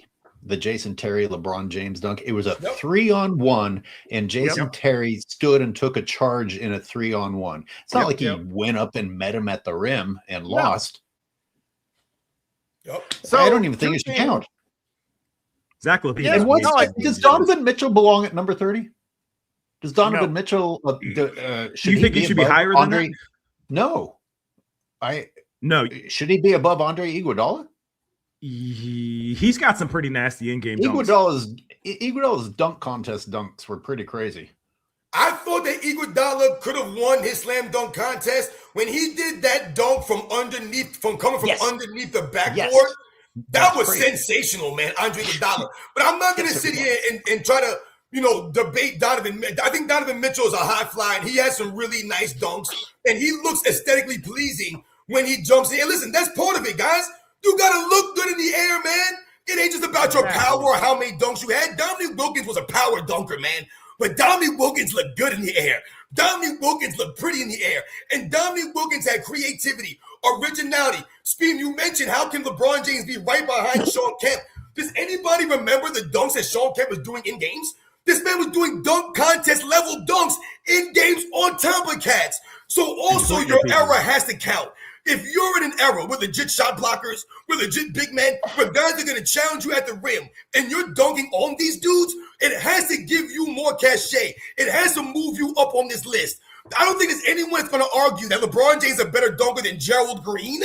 He's a better dunker than Gerald. Gerald Green was disgusting out there in the basketball court dunking the ball, man. And the man was with four fingers finger, on one hand, Robin. With this. 4 fingers on one hand. Yup. Come on, son. There's no way that you're putting LeBron James above David Thompson, Skywalker. Hey, sports and fitness. If we look at number 9, Jason Richardson, who won the dunk contest, he went up against Desmond Mason. So it's like if you didn't win the dunk contest, you get like knocked all the way out of the running, because Desmond Mason's fucking dunks in that dunk contest that he didn't win were magnificent. And he how the hell is he not on here? It's AOH. I don't know. Amari Stoudemire is way too low. I keep coming back to his name. It's that's a little bit disrespectful. How do you guys feel about Kobe at 13? Oh, you did say that, AOH. But you, I understand he's a big man, but at least when he played, like he played back to the basket and he met guys at the rim. Like there was still a contest at the rim, right? Like with Shaq, like yeah, he'll get penalized because he's a big man. There's really not much you can do. But Amari Stoudemire, like dudes met him at the rim, and it did not matter. That's why I think he should be on the list. Who? Paul George is on here. That's because he did one 360 dunk one time, and that's the only reason. And he dunked on Birdman. He dunked on Birdman when they played the Heat. That was that same play. LeBron hit a 3 right after it. They dapped each other up. That's actually ironically right around when Paul George started playing like shit. I'm surprised KJ made school NBA fan. He mentioned Daryl Griffith, aka Dr. Duncanstein. He's not even on the list. I mean, how are these guys not even on the list, man? Because some of these players were splitting hairs. Like when we talk about some of those guys in the top 20. Yeah, some of it's hard to put like, hey, we're going to put this guy here. I don't know how Zach LaVine is that far under Aaron Gordon, but how is Aaron Gordon behind LeBron James? So some of this stuff doesn't even add up to me. Like we mentioned, how the hell is someone like Scottie Pippen that low on the list? Scottie Pippen was an excellent dunker, man. I don't understand how it's like these guys didn't even watch them. How is Derrick Rose under LeBron James? How is Derrick Rose under some of these guys? Derrick Rose has some of the nicest in-game dunks for someone that size that we've seen. I mean, when we talk about someone like Vince Carter, one of the reasons why Vince Carter's always respected is look at the guys that Vince Carter was dunking on, man. Vince Carter was putting some of the best shot blockers and some of the legit big men on posters, man. Yep. He was bodying these dudes, man. He wasn't dunking over nobody. He wasn't dunking over 6'1" guys. He was dunking on Mutombo. He was dunking on these Ben Wallace. He was dunking on these guys, man. Like this insane stuff. Charles Barkley even. They got Charles Barkley number 49. And listen, I know it's hard to debate some of these guys, but Charles Barkley at his size, we're talking about someone who's like 6'5", 240, 250 pounds, Charles Barkley. Do you guys see the swag and the flair, the style of Charles Barkley's dunks? Charles Barkley had some ill dunks, man, and he was dunking all cats. He was putting dudes in the rim. Here's an unpopular. I don't think people. Go ahead, AWH. My bad. Go ahead. This will make LeBron fans real mad. Dwayne Wade is a better dunker than LeBron James. He's 6'4" and athletic and was dunking on people's heads. People just forgot about it because LeBron James ruined his career like everyone else that he's ever joined. Right. And how let me understand, Aaron Gordon lost to Zach LaVine multiple times, but is higher than Zach LaVine on the list. Yeah. Do they have it? Weird. It doesn't make any sense. Did they explain a percentage of how much they weighed in-game dunking compared? No, it's just a stupid fucking list. Okay. Boy, it's just a stupid maybe list. The real. We just should ignore Bleacher Report. People should just stop acting like they're a real sports publication. That's really I thought they were anti-LeBron. I guess that's not the case. I thought they were. I thought they were like not in his pocket. They have been LeBron partners for 2 years. They're owned by Clutch Sports now. Oh, okay. I don't know why that fell off my radar here. I want to say again for the record, how the hell is Connie Hawkins number 41, guys? This is absolutely sad. I did not grow up watching Connie Hawkins. I ain't that old. Connie Hawkins is a pioneer of dunking, guys. When you talk about the ABA and the swag, the flair that those guys were dunking with, this is why the ABA was becoming more popular than the NBA, because of guys like Connie Hawkins and the large hands of Connie Hawkins and what he can do with the basketball in the air, manipulating around defenders' arms and dunking the basketball. So, like I told you, Dr. J came after Connie Hawkins. Now, I'm not saying that he's a greater dunker than Dr. J, but damn it, Dr. J was called Little Hawk for a reason, y'all. And to have this man at number 41 under some of the guys that he's under, it doesn't add up to me. AOH, how do you feel about so your point about big men? How do you feel about Giannis at 32? I don't know. I don't even know what to say. We've given this list too much attention. But I'll tell you this: LeBron fans are probably actually upset that LeBron's not number one. They're probably saying that LeBron's disrespected. Yep, absolutely. I think that the Bleacher Report thought that if they didn't have LeBron James top 3 or top 5, that people were going to be okay with this. But I can't help but notice that, like I said before, he's the only guy in the top 10 that never even competed in a slam dunk contest. How is that possible? And you mentioned Giannis Antetokounmpo. And listen, I like Giannis, man, no doubt. He dunks the ball, but he, to me, is like a Shaquille O'Neal. He dunks the ball a lot because he's a big man. He's not a better dunker than Scottie Pippen, guys. There's no way, but they got him one spot above Scottie Pippen. Not even close. He's not a better dunker than Connie Hawkins, guys. Giannis Antetokounmpo was not a better dunker than Charles Barkley. Okay, I'll here. I think an interesting one to talk about is Anthony Edwards being number 18. I don't think he's been around long too enough. high, too low? I don't think he's been around. He's not been around long enough to beat out some of the other people that are on this list. Yeah, but John Morant's 17. And he hasn't been. How long has John Morant been in the league? I got a problem with John Morant, Anthony Edwards, and Zion Williamson being on the top 30. It's ridiculous to me. Anthony Edwards is top 20. John Morant's top 20. I don't believe that they're, I think they disqualified from being in the top 20 because they refused to do a slam dunk contest. Think about the slam dunk contest we could have had with Zion Williamson versus Anthony Edwards versus John Morant, man. Yeah. But they never did it. People are making lists based on potential. The way that they get contracts based on potential now you just automatically get to be on a list because of what you probably could do.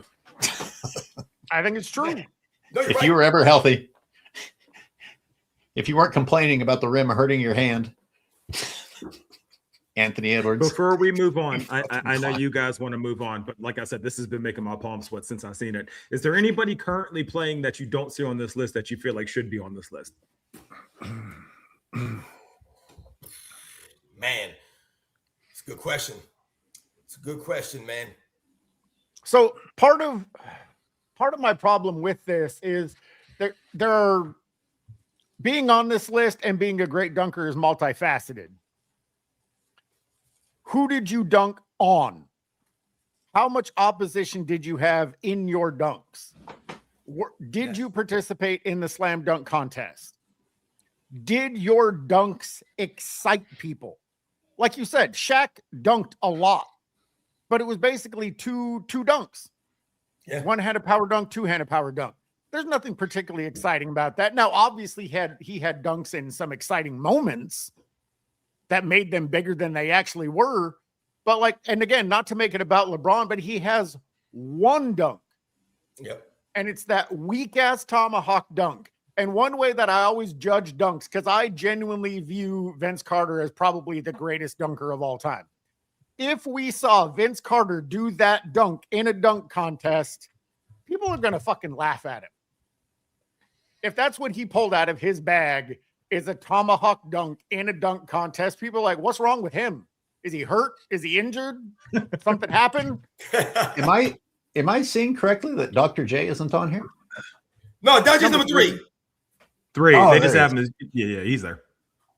No, they didn't jack it up that bad, anyway. It's pretty bad. It ain't that bad. I mean, that would be crazy if they left off Dr. J. Kobe's way too low, right? He's way too low, right? He has to be. Okay, yes, that's what I make sure. 100%. Kobe should at least be top 10. I agree. How do they have Shaq over Kobe? Shaq's a better dunker than Kobe Bryant? Exactly. That's the first name I looked at, Robin. I was like, because you mentioned that earlier. The two aren't even in the same sentence in terms of in-game dunkers. Oh, man. Goodness gracious, man. All right. I think we got to go to the next Bleacher Report list. Let's go. I was going to say, let's go ahead and move on. So this is what I'm bringing to the table today. Oh God, no, I can't. Holy shit, this is new to me. Let me check this out. It's so bad. So I did a video on it, but I'm just going to read it out to you guys. I'm going to read it piece by piece. If you have reactions, if you just want to say it's too fucked up, I pass. I get it. So this is an article from the Basketball Network, and obviously it's titled "An Ideal Role Model." Oh. It's too fucked up. I pass. Pass. You made a video on it.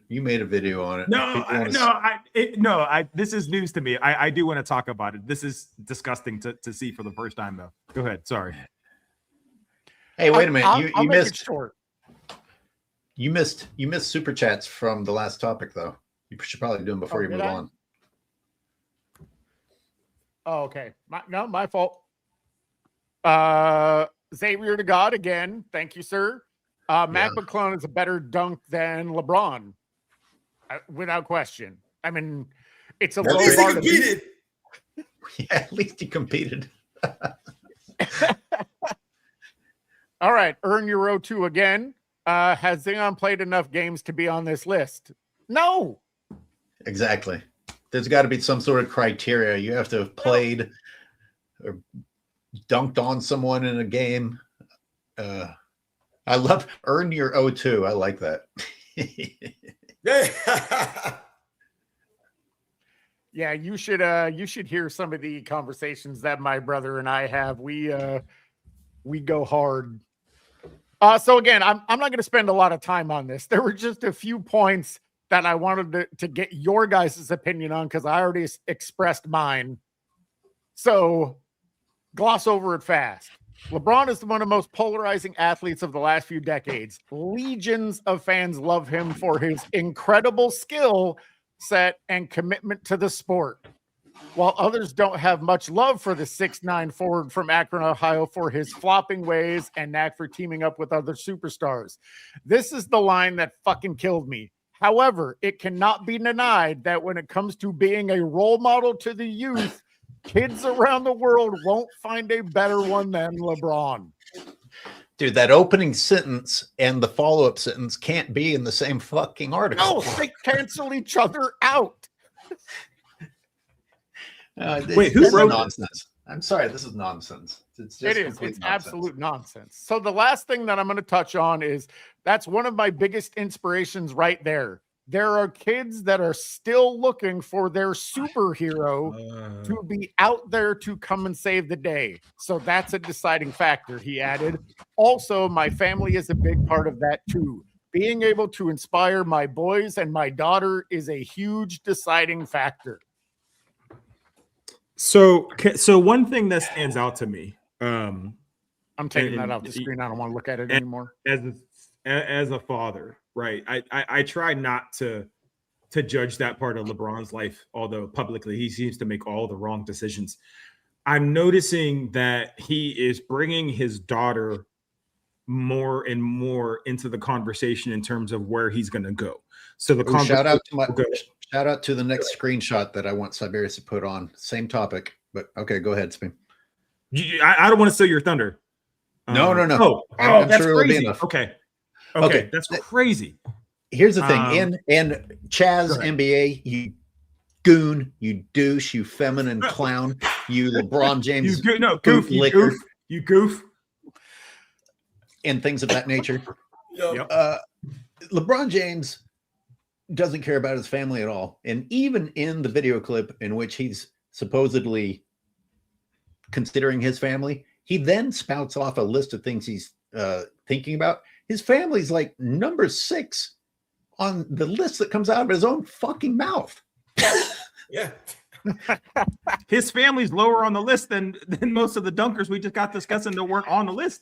I mean, this guy's It's so disgusting. far gone from reality, and nobody checks him whatsoever. That when he is presenting an argument, that he's factoring his family more than ever. In his own argument, he lists them number 6. So the direction I'm going with that AOH is I'm all for a father being a role model to their kids. However, we don't need to hear about it each and every time you have a conversation with one of your kids or your family. Like, that's the entire point. You know how often I talk to my kids and I'm like, oh, let me give you some advice, blah, blah, blah. I don't go and tweet about it. I don't care that he had this conversation with his daughter and she said, well, Daddy, where are we going? Where are you? First of all, I highly doubt that even took place. A. B, she ain't worried about that shit. Nobody cares. So for you to put this out into the story to manipulate people's emotions and further double down this idea that you're this family man, telling us that in AOH, you bring this up all the time, telling us you're a family man, but your actions show a complete 180 detachment from what you're saying. It just gets tiresome and exhausting. So I don't need to see any more stories about how you feel or how your daughter feels about where you're going. And that's no disrespect to her or your relationship with her. The point is those are interpersonal communications and conversations that you're supposed to be having with your family. It's not for public consumption. And you're putting it out in the public to manipulate. And it's then he tries to guilt us. And then Yes. he tries to guilt us. He's like, oh, I'm sacrificing so that I can keep playing. This is from the same dude who says he has nothing left to prove and he's a billionaire, and yet he won't go home and spend time with his family. And I'll tell you how the conversation with his daughter went. She said, Daddy, are you making me leave my friends again? And he said, shut up. No, it was like, Daddy, I want to go back to playing Roblox. Can you please stop making me show up at these press conferences? You know what's really sad about this, and you know that thing that you just put up on the screen, is again, we're going back and we're trying to make LeBron James more than a basketball player here. And they're trying to make it more than basketball. So they always talk about the father thing and the husband thing, and it gets really cringe to me. It gets really weird. Listen, none of us are perfect. None of these guys are perfect, right? When we remember Michael Jordan, the Be Like Mike song, the Be Like Mike commercial, did they ever say, I want to be a husband like Michael Jordan? I want to be a father like Michael Jordan? No, it was about Michael Jordan on the basketball court.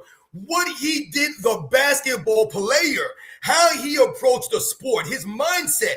So when we talk about you being the Michael Jordan of now, and we say, you can be the Michael Jordan of anything. And what that means is to strive for greatness. Like my man Speem always says, strive for greatness in whatever field you are. I remember when President Obama gave Michael Jordan the Medal of Freedom, right? And during the ceremony, he said, you can be the Michael Jordan of anything. You could be the Michael Jordan of teachers. You could be the Michael Jordan of scientists. You can be the Michael Jordan of anything, because what Michael Jordan meant to the sport of basketball was, once again, excellence and greatness, holding a standard. So you can apply that to any area of your life, whatever that area is. But they never promoted Michael Jordan as a great husband, as a great father. They never talked about his kids like this.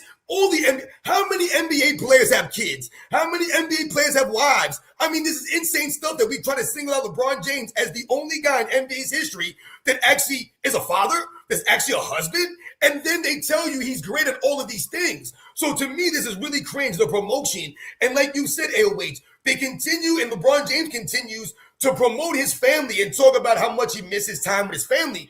But like we always see, and like we've always said, every chance that LeBron James gets to spend time with his family, he takes that opportunity to go on the shop, to go and do another episode of Mind the Game, to go to China and do some commercials, to go to Kai Cenat's house and do some weird live stream with a bunch of goofy ass kids. I mean, this is the kind of thing that's going on for LeBron James. So when they talk about being a role model, that's a huge responsibility, because they're trying to make it more than basketball. But if we stick to basketball for LeBron James, and we talk about being a role model for little kids or people out there, LeBron James, the guy walking off the court early. So just off of that alone, would you want your son or your daughter to walk off the field or play early, to not shake hands, to be a sore loser? Remember when we saw LeBron James throw a temper tantrum a couple of seasons ago because he didn't get a foul called against him? He threw himself all over the court. Would you want your kid to do that if they felt they were fouled but didn't get a foul call? I mean, guys, I've told you, I coach little kids. I coach these kids, and I would never let young kids act this way, even though it would be more acceptable for them to do it at this age. But you want to tell me LeBron James a role model when LeBron James has piss poor body language. Body language is big for anyone that's played sports, because if you're the leader, you're the best player in the team, the other guys around you feed off your body language. If you exude confidence, if you're always looking like things are going to be okay, you're not panicking, you're not blaming them, then they're going to feel better about themselves. For them to talk about LeBron James, and for LeBron James to say, oh, these kids wearing my jersey and they want me to be a superhero and save the day.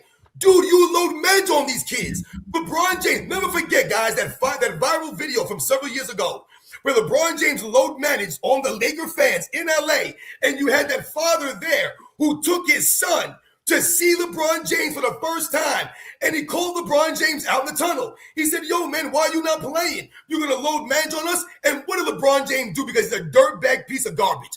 He started to go and check his pockets. Hey, man, what you want me to do, give you money out of my pocket and pay for your tickets? No, we want you to show up, dude, for the freaking game. Michael Jordan always said, I show up to work, I show up to play and give the effort, because I don't know if those kids are out there. I don't know if those parents are out there. That's called being a role model on the court.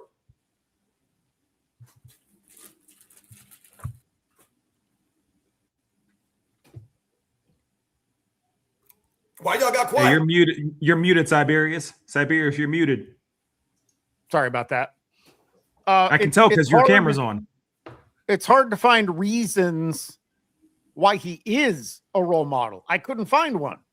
When I was thinking about it for my video, I think I came up with 17 different reasons why he's not a role model.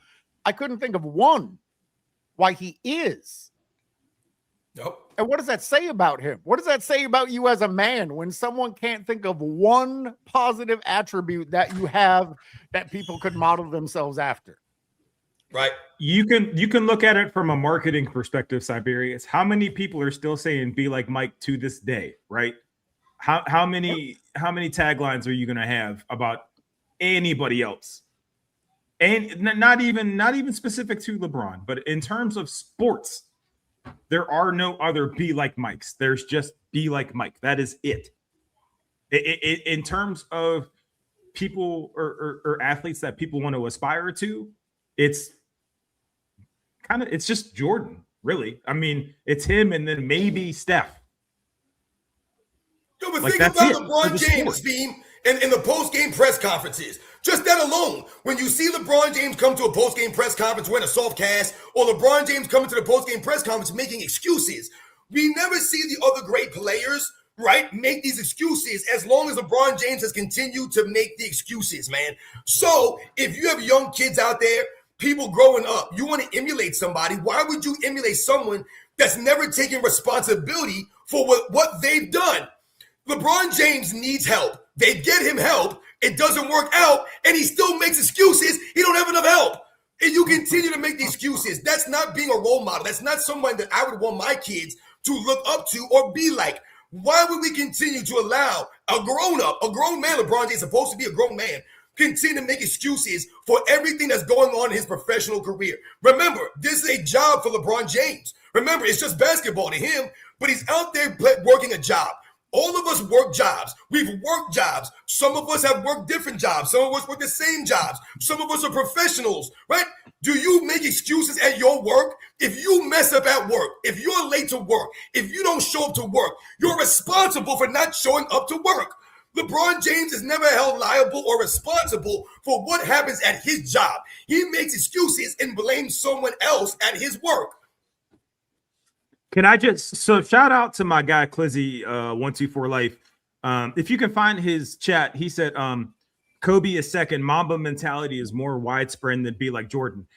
I don't know if I can rock with that. I think it's maybe like a distant second, right? But Mamba mentality, and again, rest in peace, Kobe Bryant. I think it became more widespread after Kobe passed. I still think Jordan is just almost galaxy wide, right? Like, I think there's aliens out there rocking Jordans, right? I think that there's aliens out there saying, be like Mike. I think Mamba mentality is a distant second, but it also, but I appreciate the point because it further proves there's no hashtag about anybody wanting to be like LeBron. There is no quote that people refer to when it comes to playing like LeBron, other than, I can't wait to go shoulder somebody in the face. So I forgot about the Mamba mentality piece of it. I think that was Nike just kind of like putting the hammer down. I appreciate you saying that, though. Shout out to Clizzy for saying that, mentioning that. I believe that the Mamba mentality is similar to when we talk about you can be the Michael Jordan of, because you can apply that to any aspect of your life to be great in anything. I think that's where the Mamba mentality is similar, because you can apply the Mamba mentality to anything in your life. So if you want to apply it to fatherhood, if you want to apply it to being a husband, you're applying it to your life. To me, what I think about with the Mamba mentality, I think about trying to be better every single day. Whatever that means, you could try to be 1% better. Whatever it means in your life, that's what the Mamba mentality is very similar to. Be like Mike, but not only be like Mike, it's about being the Michael Jordan of. When we talk about that, you can be that in anything, guys. You could be the Michael Jordan of garbage men, because what does that mean? That means that you're trying to do the best job that you can do at that job. We've talked about this before. It don't matter if you're a package handler at UPS. It don't matter if you're a garbage man. It don't matter if you're a pizza delivery man. No matter how small you think your job is, how insignificant you think your job is, you do the best that you can do. That's applying the Mamba mentality. That's applying, right? Be like Mike. That's the Michael Jordan of. So in that regard, yes, it's very similar. Well, and I think you hit it on the head, Robin. And I think it's more of an apt comparison of Mamba mentality and Jordan of. Yes. Because Jordan of is still utilized to this day. Yep. Anytime there's a great athlete at anything, doesn't even have to be basketball, baseball, tennis, hockey, golf, whatever. The go-to reference is the Michael Jordan of. Exactly. Isn't that the point, though? It's like that's the origination. I'm sorry, Speed. What did you say, Robin? No, go ahead. Yeah, take your call from your dealer. No, but that's the point, right? It's like Be Like Mike is the originator of this whole, it's the genesis of this whole thing. The fact that we're even having this conversation to this day when LeBron wears number 23 because of Jordan, that should dead the argument right there. Again, it doesn't take that, like we can pull the whole, go back in the internet and look. There's plenty of posts about LeBron saying Jordan's the best. The internet's forever. He's the dumbass that put that out there. Once you do that, that's it. It's no different than, don't pay attention to our personal ages. Keep the same energy, blah, blah, blah. Right. The internet is forever, bro. You were the one on social media talking about, I'm playing this game because of my love for him. He's the greatest. That doesn't go away. But for some reason, we're in times where people can just say things and then pray that we forget. I mean, think about Jalen Brunson in this championship run. Jalen Brunson rocking Kobe sneakers. Jalen Brunson having a connection with Kobe Bryant. So you see that the Mamba mentality has rubbed off on players. Kyrie Irving worked with Kobe Bryant. Kawhi Leonard worked with Kobe Bryant. So Kobe Bryant had an impact. That was the one thing that I always respected about Kobe Bryant that Michael Jordan never really did to that level, because he couldn't really, come down to that level, was that Kobe Bryant gave back to the other players that were playing by working with them, right? By doing these kinds of things. The only guy that was really able to get that close to Michael Jordan was Kobe Bryant. You know who wears LeBron's? Sorry, Siberius, real quick. You know who wears goddamn LeBron shoes? Alpert Sengun. Okay? That's who wears LeBron sneakers. You know who wore Jordans, by the way? Reggie Miller. Maybe one of his top 3 nemesis ever. But Reggie Miller had a signature Jordan sneaker. Come on. Even if you take the basketball out of it and you treat people like human beings, you know who the GOAT is. You know who people flock to. Or you can listen to what ESPN is telling you and just let them tell you stupid bullshit without digging further into it. My bad, Siberius. I can't stand Alpert Sengun. he disgusts me. I just needed to get that off my chest. He's gross. How he moves, how he plays, his mannerisms, his facial expressions, the fact that he wears LeBron sneakers and not even the signature ones, them stupid ass soldier shoes. I can't stand him. I hate the Rockets. I'm drunk. Let's move forward, please. I mean, think about Kobe Bryant when he was doing something like Detail. You guys remember Kobe Bryant Detail? Yes. That's Kobe Bryant giving back to the NBA, giving back to the fans, helping you see things that maybe we didn't see, helping you get inside the mind of Kobe Bryant. He did an excellent breakdown of Scottie Pippen, Kobe Bryant. Remember Kobe Bryant in his second chapter of his life before the passing? He became a great storyteller, Kobe Bryant. Even LeBron James tried to copy that notion. LeBron James saying that after he retires, he wants to be a storyteller. Where'd you get that from? You got that from Kobe Bryant, my man. I think we lost AOH. AOH, where you at? I was going to say, I have 2 of them added. Are you still there? I'm here. Too many okay. minorities. He's not comfortable. Here, I just want to get to some of these supers before we get too far behind again. Star Marvel 7673. LeBron James' obsession with Michael Jordan has a lot of similarities with the movie Single White Female. Wow. Just can't stop copying him. Shout out to Jodie funny. Foster. That's funny. All right. AP 530 with 30 gems. Clutch. Fucking Robin is the best. It's the best. Oh, goodness gracious. I mean, think about people yelling Kobe, throwing stuff in the trash can. No one. What do people do for LeBron James? When they brick it. Like, what do you say?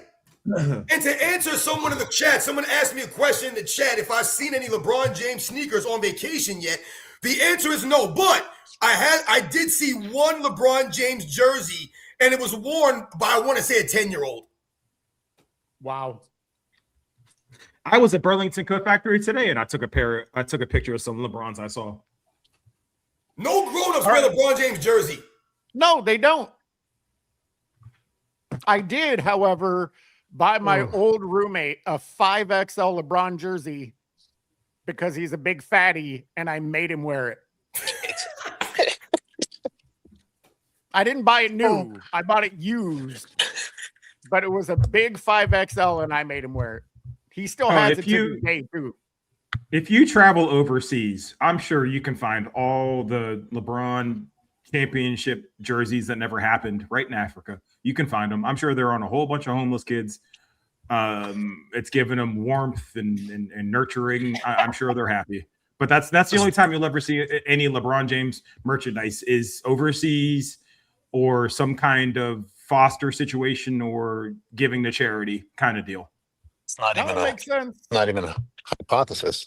That was Dave McMiniman's story before the season began. It's like I was in this remote village in Africa, and they were wearing LeBrons, and it was supposed to be a compliment.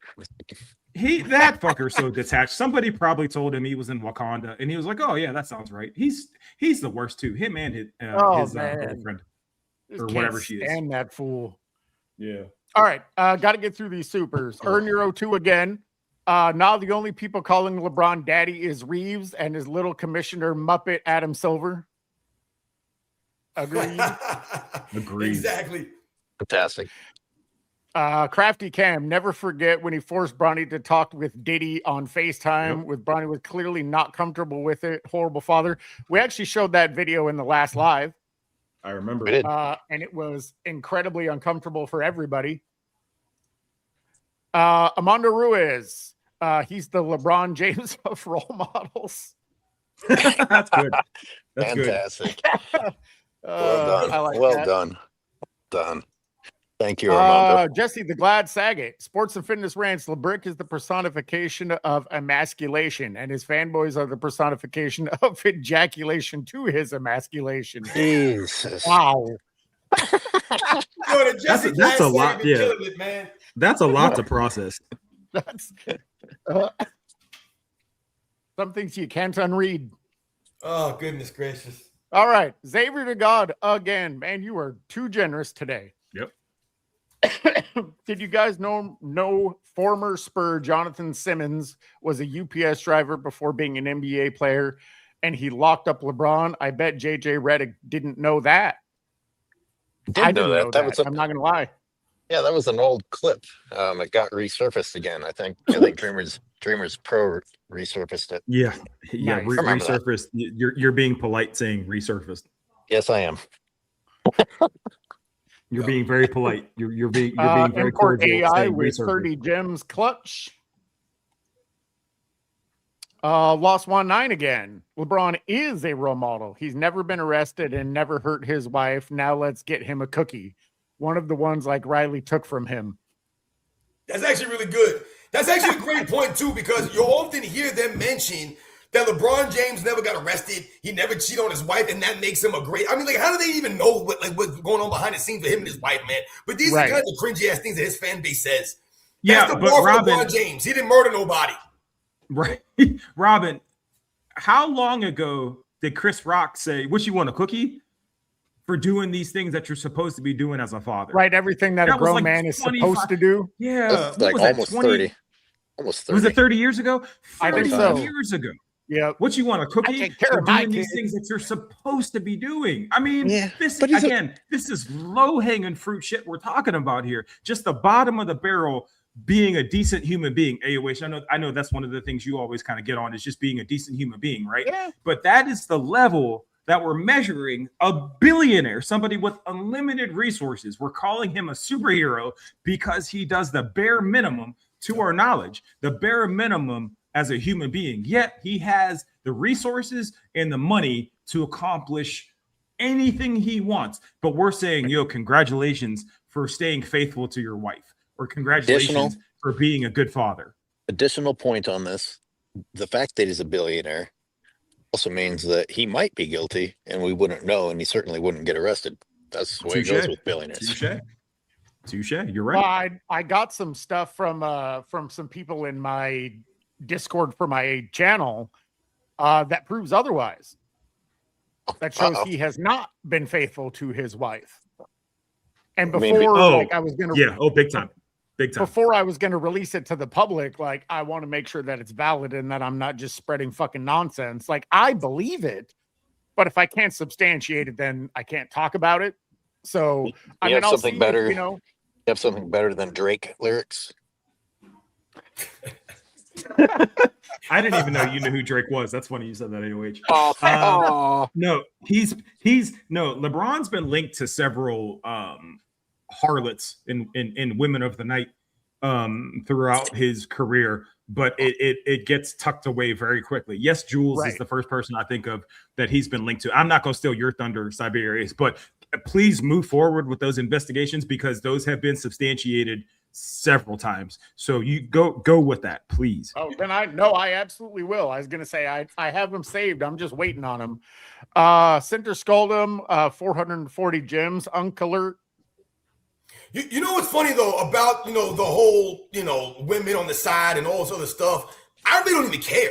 I don't care what any of these guys are doing on the side. That is not my business. The problem is that for LeBron James, they promote him as a great husband. Right. That's the problem here. So no other NBA player is promoted this way. So are we going to sit here and say that every NBA player has been 100% faithful? Is this what we're going with right now? And we're going to sit here and talk about LeBron James as if he's 100% faithful? Who gives a damn? But this is how they use LeBron James' name to promote him. And that's the sad reality here. Like I've said many times on my channel, I do not raise my children based off the way that Michael Jordan raised his kids. I do not treat my wife and her husband the way that Michael Jordan was a husband and the way that he treated his wife. Because by all accounts, I might be a better father than Michael Jordan. I might be a better husband than Michael Jordan. The one thing I know I'm not better at Michael Jordan is basketball. Robin, and it's an excellent point, because that's what matters. His mom wasn't faithful, says MJ Burke. Hey, Robin, it's such a good point, because we talk about consistency on this channel, and you're right. If we want to keep it about basketball, we don't care how Jordan was a dad, and we don't care how Braun was dad. Difference is, when Jordan played, the fan base wasn't desperate enough to have to start talking about his personal life in order to make up for the fact that we weren't getting a good performance on the basketball court. LeBron fans won't shut up about something they don't know about, his family life. And therefore, we end up countering it. Did anybody ever say, hey, you know what? Michael Jordan's greater than Larry Bird because he was a better father? Or he's better than Larry Bird because he was a better husband. He was better than Magic Johnson because he was a better husband. This is nonsense, man. But they use this kind of stuff to lift LeBron James up in these debates. They actually think that this matters. Like, what the hell is going on here? And then you have people that say, yeah, well, Michael Jordan did this too. And we don't give a damn what Michael Jordan, I don't give a damn what Michael Jordan was doing on the side. You think I give a damn what Michael Jordan was doing on the side? I don't give a damn, because the one thing I do know is that Michael Jordan never cried and moaned about the time that he missed with his family. Michael Jordan was never promoted as a great husband and father. So it doesn't matter what he was doing on the side, because the one thing that we do know is that Michael Jordan showed up to work. Michael Jordan gave the effort. And Michael Jordan, once again, pushed the game forward. Robin, what you're talking about, and AOH, I'm just going to double down on what you're saying, is because I didn't think about it, so you just said it. The family stuff, the fatherhood stuff, the whether or not he's faithful and all that bullshit with LeBron does not come up until he starts to lose, right? Yep. When he's winning, nobody cares. Like, nobody talks about his family. Nobody talks about his kids or his wife or anything like that. It's just LeBron and his greatness, blah, blah, blah. The second he starts to lose, and Stephen A. Smith, that fucking living Simpsons character, the second he starts talking, the first thing he talks about is how great of a father he is or how great of a husband he is. They never talked about that about Jordan. If anything, what we're hearing now is how poor of a father Jordan was, or how his father was killed as a direct result of his gambling and blah, blah, blah. You know, that whole time travel basketball thing. That's how sad these LeBron fans are, is they don't even argue basketball anymore. They're arguing lifestyle bullshit. They're doing anything they can to prop their leader up, but he's a basketball player. So if you can't keep the conversation within the context of basketball and you have to continuously talk about his lifestyle, which, by the way, is all for show and all a gigantic lie anyways, then you've already lost. And the saddest part is they don't even have the wherewithal to understand that they've lost. They're just going to keep marching on like they've been given orders by some kind of foreign military, but just following it because they're told to. That's the saddest part. I mean, one of the things that really hit me, if you guys remember Dennis Rodman's Hall of Fame speech, what did Dennis Rodman start talking about? And I've never seen Dennis Rodman get like that. He literally broke down in tears. He couldn't even speak, talking about what his wife did and what he did to her, how he treated his family. He said, I wasn't there for them.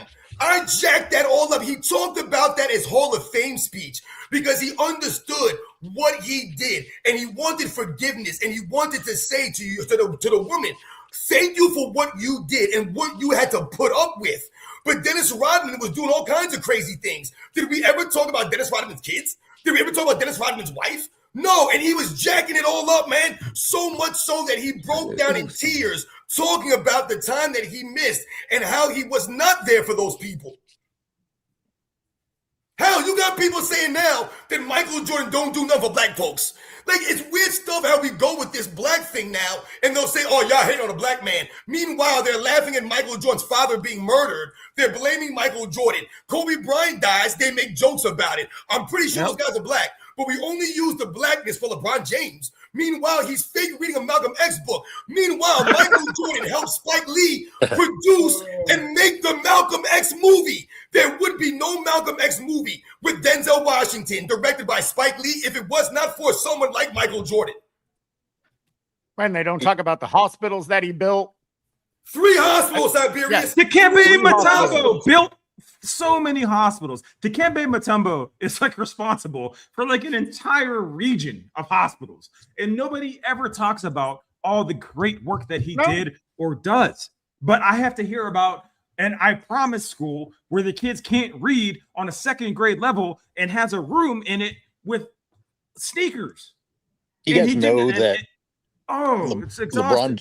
LeBron James fans announce every single time that LeBron James does behave in a despicable manner, is not good for the game and is not a role model. You know how you can detect those, it's led No. with he earned it. They just Yeah. they Wait, can you repeat that? they dismiss every disgusting thing he's done, and Stephen A. Smith leads the charge on this by saying he's earned it. He deserves to behave that way. Yeah. You're admitting that he's behaving badly, and you're just trying to justify it.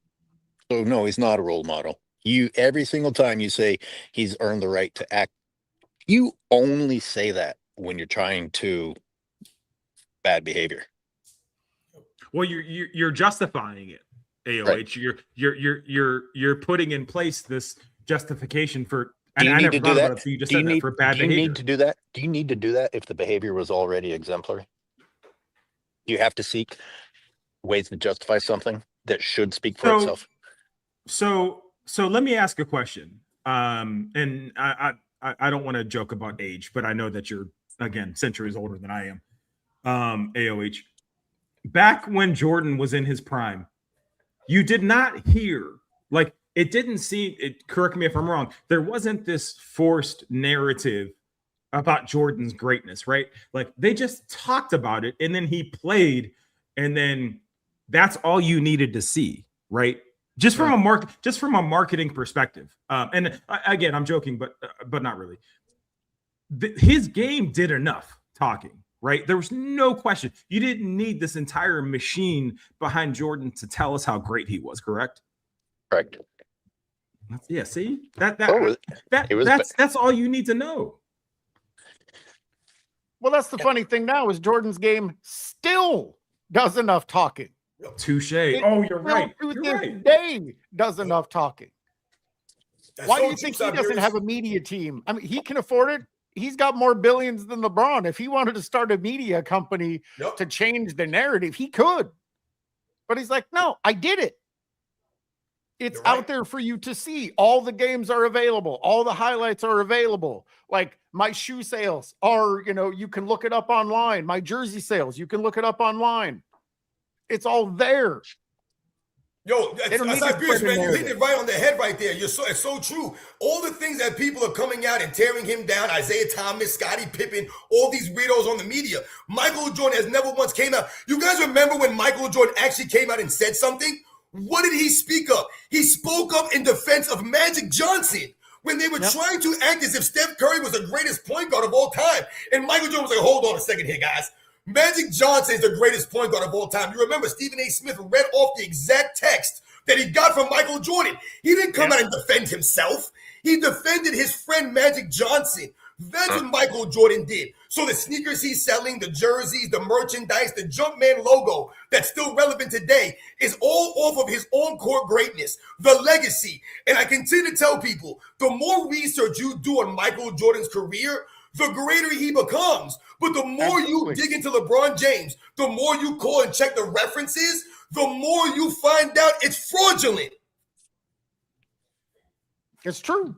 It's that simple. I was going to say Jordan's legacy isn't built on fabrication, lies, narratives. It's built on genuine success. And as you said, the more it's scrutinized, the more impressive it is. Period. The more you look into it, the more you look at the individual accolades, you're like, how did he do it? With LeBron, can I ask go ahead. So a question. What does this argument look like 10 years from now? A decade from now, when, and I pray LeBron's gone, but who knows? Again, he's like herpes, right? A decade from now, when the accolade conversation's over, all that BS is over, how does this conversation go? In terms Depends how society goes. That's it. Okay. What can you expand on that? Are people going to pretend that they have opinions about something based on reading what their AI friend told them that they should say? I mean, how many people are even actually going? LeBron fans already aren't asking, and there's a shitload of them. If things continue to go downhill, everyone's going to be pretending to be anything. I mean, think about the history of mankind. And you have people that try to make it seem like we're smarter today And we were dumber 100 years ago or 50 years ago or 60 years ago. People were dumber back in the day. Meanwhile, they didn't have calculators. They didn't have computers. They didn't have cell phones. And we were building skyscrapers. They were building bridges. They were doing all these amazing things years ago without the advancements of technology that they have today. So how could we be dumber back then? It doesn't make any sense. If you talk to anybody that's around 20 years old, you'll see what I'm talking about. These people are stupid, man. They really are dumb. It really is a sad sight of film. When you talk about where's the discussion going to go in 10 years, hopefully we're still around doing these kinds of things and we're holding the standard. You know, a lot of people keep saying, oh, what are you guys going to do when LeBron James retires? This has never been about LeBron James directly. It's about the promotion and the lies and narratives surrounding LeBron James. If they never were tearing down the other eras, you know, with the lies and the narratives, then there would be no reason for us to be here. But unfortunately, they don't want to report the facts and keep their history intact. So what do? They rewrite it. When you hear people say today that Scottie Pippen is all of a sudden the best player on the Bulls, guys, that's rewriting of history. That's not the way it went down in the 90s. We were all there for this. But these 20-somethings, these 15-year-olds, these 18-year-olds, they weren't around for this. It's the same analogy I gave you guys about a restaurant. And you go to a restaurant, the same restaurant for 20 years, and you've been getting the same burger for 20 years. You can have an opinion on that burger. If someone's new, they go to that restaurant for the first time now, and they get that burger. They just got that burger once. And they tell you, man, it's the best burger I ever had. You can pull from the history, and you can say, you know what, 10 years ago, this burger was actually better. They had better cooks there. They used to do a little bit something different. The burger was better. I can have that opinion. I've been going to the same restaurant for 20 years. So I can tell you about the burger 10 years ago, 15 years ago. Only thing you can tell me is how the burger tastes now. And that's the problem for a lot of these young fans out here.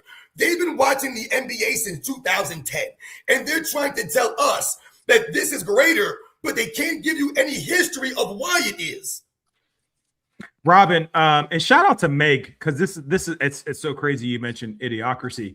And this is gonna further prove AOH's point. 10 years from now, as dumb as we are now, we're probably just gonna get dumber. So 10 years from now, that goalpost is gonna be moved, and all we're gonna hear about is longevity awards in the scoring title. So one thing I am worried about, and this is just worldwide, not even just within the constructs of basketball, is how do you measure success? Are we going to measure success by somebody who played in the league for, I'll say realistically, he's probably got 2 more seasons left, right? So 25 years. However, it's going to come out that he was on PEDs. And that goes back to AOH's point. How do you punish that? It's not going to matter. It's not going to matter. So that is going to be the new structure of success. One man playing in the league for 25 years, getting empty stats in empty points in garbage time, where if you were alive to see it, you, Robin, AOH, Siberius, we're alive to see it in action and see how useless and pointless it is for LeBron to stay in a game when they're down by 30 points in the fourth quarter. But as long as he got his 25, 7, and 7, that's all that matters. 10 years from now, they're just going to see the 25, 7, and 7 and call it successful. And the reason that is so problematic is because it goes back to the idea of, okay, well, how many times has he won in the finals? If you do 60% of something well, that's a D. That's a D- where I come from. That's right above failure. However, the standard now is that that's successful. Go ahead, AOH. Like you said, they're not going to know the context of those points. You don't know the context of the fake accolades, like the fake MVPs. Like we all know that Anthony Davis deserved 2020 MVP. Shannon Sharpe just used in his argument about why LeBron's time in LA was a success, these fake accolades. And if you don't know, all they're using is a list of things that have taken place. And there you go. Yep. Well, so especially when you were talking, Robin, but to touch on things that all of you guys were saying, with previous generations, it was an accumulation of knowledge. I was going to say, I know how to build a house with bricks. I know how to paint a house because I did it. Now it's regurgitation of information without context. They don't know the skill. They don't have the knowledge. I was going to say, I know how to do things because I learned them. They don't even learn things. They regurgitate information that they saw from other resources. They don't substantiate that information. They don't fact check it. They regurgitate it, and they regurgitate it without context. So it's meaningless. It's meaningless to anyone. It's meaningless to the person that heard it, that regurgitates it. It's meaningless to the people that hear that person regurgitate it. It means nothing. Knowledge is power. They don't have the knowledge, so they lack the power, and they're not even seeking it. Right. That's a great point, Siberius. When you talk about, people like this, they don't want to listen to anybody. Everyone, think about LeBron James. He thinks he knows everything. A lot of these people out here, they won't listen to the old heads. We're just old heads. No, but once again, we have experience because, again, we had to listen to the older people back in the day. You know why? Because we respected the older people back in the day. So when someone that was older than you spoke, you shut up and you listened to what they had to say. Ask a young person right now to go outside and change a tire. They wouldn't know where to begin. They wouldn't know where to look. Go ask a young person right now to go tie a tie. They would not know where to begin. They don't even know where to start. So these are simple, basic skills that humans have devolved in. We've lost these basic, simple skills. Even people having conversations with each other, they have to talk through text. They have to talk through emojis. I mean, look at this nonsense. It doesn't make any sense, man. We tried to explain the NBA to them back in the day, and they tell us that Bob Cousy couldn't dribble. We tried to explain the NBA to them, and they tell us that those guys were plumbers and taxi cab drivers. Somehow, some way, it's less for you to have to work a side job. Wouldn't that be more impressive to you? Wouldn't it be more impressive if the NBA players today had to work during the offseason and play basketball? That to me would be more impressive. But now we knock those guys that they're lesser than because they had to work jobs to support themselves and support their families. They laugh at guys like Bill Russell and Will Chamberlain and other guys that played during that era. Meanwhile, you have guys today crying because someone says something about their kids. Someone says something about their mama. Go ask Bill Russell what he was dealing with. Go listen to the stories that Bill Russell was telling when people were breaking into his home and cramping on his bed. Did anybody in the NBA got to deal with this stuff? LeBron James fake vandalized his home. You think Bill Russell had time to fake vandalize his home? You think Muhammad Ali had time to fake vandalize his home, Robin? I mean, what are we talking about here? And what I've seen in the chat is a lot of, LeBron's in your brain. He's in your heart. Like all you guys do is talk about him. What you have to realize is we are basketball fans. We watch basketball. So when we are inundated with kind of the opposite of what makes basketball great, and we see it 24/7, we're going to respond to it because we're not NPCs, as the kids say. We're not robots. We're not just going to sit here and take this information at face value like it's fact. How dare we question whether or not somebody is a great human being, let alone a great basketball player, because we can see with our two own eyes as people that have watched the sport for 20, 30 years, whether he's actually aiding or helping the game.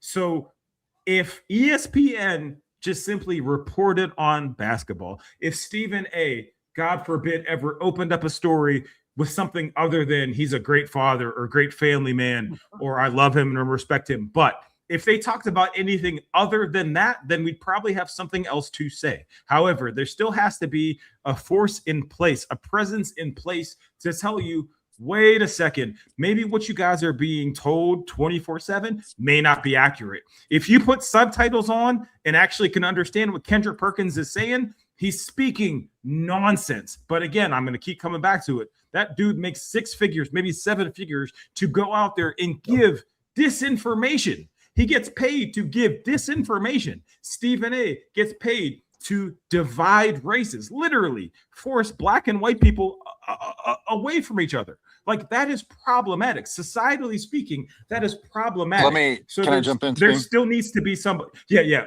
Let me finish this thought real quick, and then please respond. There needs to be a system in place to combat that. Otherwise, it's just going to get exponentially worse. Go ahead, AOH. Well, you're kind of touching on it. We're not just combating LeBron James. When guys say that, oh, we're obsessed with LeBron James, it's more than that. It's what LeBron James represents. He is a mirror of society. The decline of the NBA and the decline of society are going together. If it was harmless, if he was just a goofy, childish basketball player that we could be like, good Lord, this guy's a clown, then we would move on. But you can see that standards keep getting lowered and society lowers their standards to follow. It is more than just a basketball player. We're basically shouting out warnings.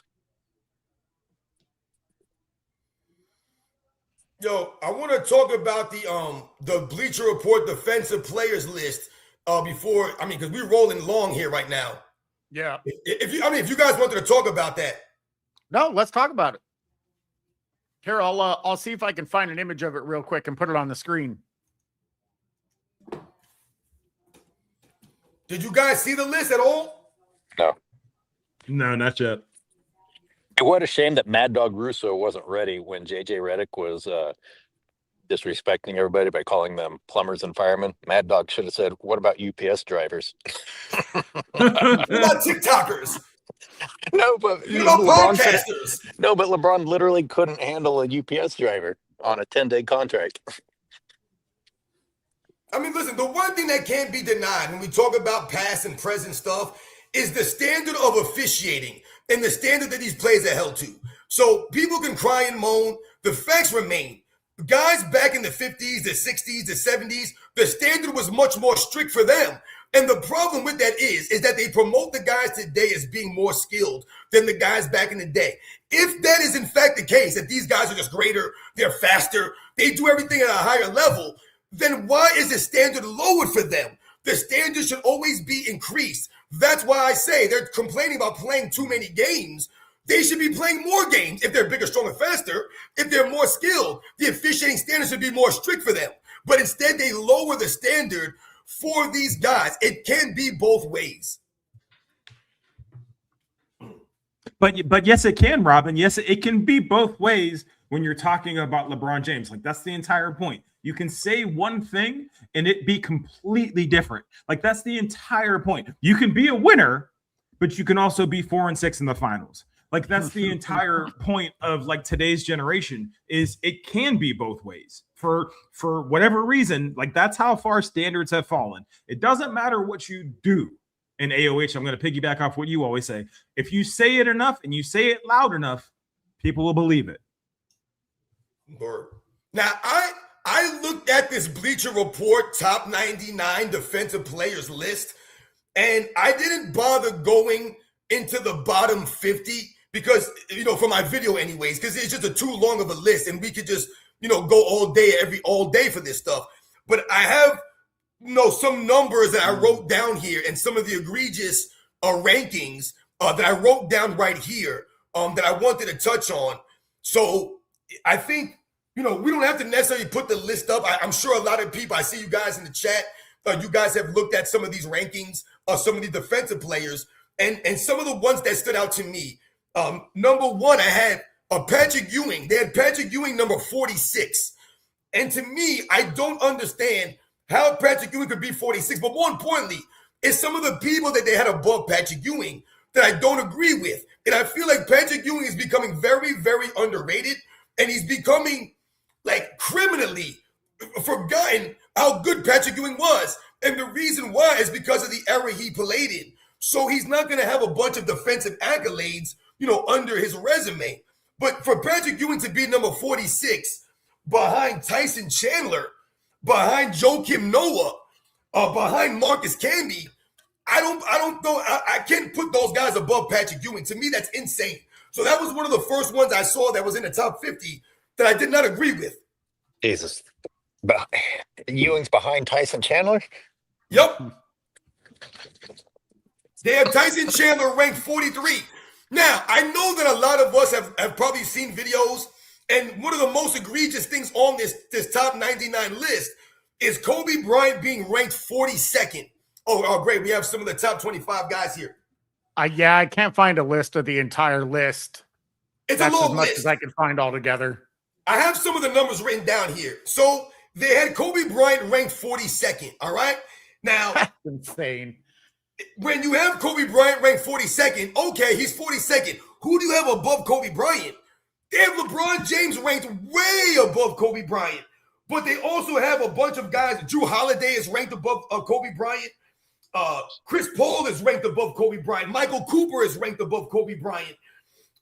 Who else do they have ranked above Kobe Bryant? Draymond Green is in the top 10. Draymond Rudy Green. Gobert. Wow. How do you guys feel about Rudy Gobert at 9? That's the first name I see where I'm just like, actually, Rudy Gobert and Draymond Green are the first two names I see where I'm just like, I don't know. I can't He's get behind that. alone above Kobe Bryant. If they have LeBron in the top 100, it's a BS list. I mean, Jesus So they have Christ. LeBron James ranked 22 and Kobe Bryant ranked 42nd.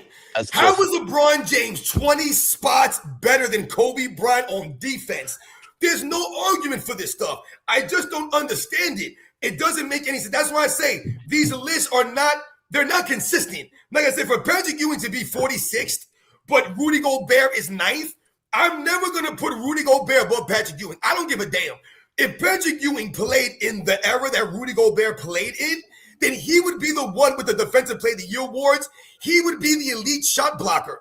Patrick Ewing averaged 4 blocks a game in 1990. He played all 82 games, and he did not even make an all-defensive team that season. You know why? Because Hakeem Olajuwon averaged 4.6 blocks per game. He made all-defensive first team. And David Robinson, as a rookie in 1990, made all-defensive second team, averaging 3.9 blocks. Patrick Ewing did not make an all-defensive team averaging 4 blocks, guys. Imagine if Patrick Ewing averaged 4 blocks last season. Victor Wembanyama's not averaging 4 blocks a game, but Patrick Ewing did that. So for Patrick Ewing to be that low on the list, Rudy Gobert to be number 9, Rudy Gobert's not a better defensive player than Patrick Ewing, guys. Think about the New York Knicks defenses of the 90s that Patrick Ewing was anchoring. Can we just look at numbers? Where are we at here? How on earth is Gary Payton 14A? Okay. How is Jordan 15? How is Gary Payton not in the top 10? What are we doing here? Like, in terms of guards, right? It's kind of like how many players are you putting in the conversation with Gary? Hold on a second here. A defensive Hold on, guard. Steve. We got this clown, Travis Rayner, in here. Someone needs to get this guy in here, man. He's a weirdo. He just put Victor Wembanyama average 3.8 blocks. How many games did Victor Wembanyama play last season, you goof? Patrick Ewing averaged 4 at 82 games, my man. Wake me up when Victor Wembanyama can average 4 blocks a game in 82 games. Go ahead, Steve. Hey, shout out to my guy 24 Rapture. I'm not taking off this shitty Steelers hat. I cut my head shaven. I won't do it. So I'm not taking my hat off. That's A. B. So Draymond Green in the top 10 is laughable because he is the product of the softest NBA, the softest version of the NBA in its iteration, right? He is the prototype of, he would not make it in the 90s or the 2000s because I wish he would try all that dirty crap with anybody, any center, any power forward that played in the 2000s. Him in the top 10 is well, actually, hold on, let me look at this. Him in the top 10, Rudy Gobert in the top 10. Take them two out. This is laughable. Like, it's a joke list. I didn't know Ron Artest changed his name to Meta Sandiford Artest. That's new to me. Okay, he should be higher on this list too. How is Scottie Pippen still being promoted as a great defender as Michael Jordan? I can't believe we're still doing this crap. This was never a thing in the 90s, y'all. This is what I'm talking about, rewriting of history. Scottie Pippen was never thought of as a better defender than Michael Jordan in the 90s, guys. Never was. I never heard this stuff growing up. No one ever said this. Michael Jordan led the league in steals more often. He's got Defensive Player of the Year award. His numbers are better than Scottie Pippen's on defense. In the on-court game, the on-court impact, Jordan was a better defender. No one's saying that he's miles ahead of Pippen, but there's no one that thought that Pippen was a better defensive player than Michael Jordan. And how is Draymond Green a better defender than Michael Jordan? How is Draymond Green a better defender than David Robinson? Draymond Green's better than David Robinson on defense? Better than Gary Payton? What are we saying? What are we these- saying? These are the side benefits of selling out to Clutch. Clutch Sports influences these reports, and you're going to get listed on these things if you sell out and kiss ass. But Robin, you'll be interested in this. You mentioned how Patrick Ewing didn't make the defensive player list because he only had 4 blocks per game. Rudy Gobert, during his Defensive Player of the Year awards, got 2.3, 2.3, 2.7, and 2.1. Yep. Like nearly 50% fewer than a guy who didn't even crack the top list back in Ewing's day. Word, exactly. Shout out to Uncut Hoops for coming through and leaving and dropping some knowledge on us here. Yeah, it's an actual fact. Like I said, you have this clown in the chat that said Victor Wembanyama played 65 games. No, he didn't. He played 64 games. He played 64 freaking games. Dude, Patrick Ewing played 82, my man, and averaged 4 blocks and did not make an all-defensive team because of the competition of his era. Scottie Pippen was not a better defender than Michael Jordan, guys. And for people in the chat, I saw some dude, Barbette Boone. He's like, yeah, Robin, you don't know what you're talking about. You're just an MJ fanboy. You guys are losers. You're a loser, my man. You wasn't around for this. And I mean that with all disrespect to you clowns. There's no one that thought that Scottie Pippen was a great defender than Michael Jordan. That's why in 2000, when Scottie Pippen was on the Portland Trail Blazers, they blew a 20-point lead in the fourth quarter. If he was that great on defense, you couldn't get one stop. You're going to get one stop, Scottie Pippen. Where was Scottie Pippen when it mattered most? He wasn't the guy getting the stops. It was Michael Jordan. Everyone knows Michael Jordan was a better athlete on defense. He had better instincts on defense. He had better timing on defense. He was a better help defender. He was a better on-ball defense. I don't even get this stuff now. People think that Scottie Pippen was better than Michael Jordan. Why? Because they're trying to rewrite the history. Oh, meanwhile, Michael Jordan was averaging 30 doing this. Bruce Bowen's way too low also. Scottie Pippen looks like he is in cement on that iconic play where Kobe goes around him and then throws the alley-oop to Shaq. I mean, he looks like he's in cement. I've ever seen. One of the nastiest crossovers I've ever seen. In the 1992 NBA Finals, Scottie Pippen was getting abused by Jerome Kersey. Jerome Kersey was doing work on Scottie Pippen. Was Scottie Pippen guarding Clyde Drexler? No, Michael Jordan was guarding Clyde Drexler. But they try to tell you some nonsense. They act like Scottie Pippen was guarding all these positions. In the 93 Finals, was Scottie Pippen guarding Charles Barkley? No, Horace Grant was guarding Charles Barkley. But Scottie Pippen was out there getting abused by a lot of players. Scottie Pippen was an excellent, great defensive player. If they had Scottie Pippen top 10, I'd have no problem with that. But there's no way I'm putting Pippen above Jordan all-time defensively. Thank you very much for putting up 64 games for Victor Wembanyama. You got this liar in the chat talking about 65 games. The man couldn't even play the minimum, and you're over here bragging about 3.8 blocks per game. Once again, look at the total blocks for Patrick Ewing in 1990 and a lot of those seasons that he was getting those blocks, man. It's not even close, guys. Rudy Gobert, he's not even touching Patrick Ewing. Can you put the list back up? Was Iverson on that list anywhere? Allen Iverson on the defensive players list, man. Stop it. He's an automatic 2 to 3 steals a game, though. I'd have him above a couple of these guys.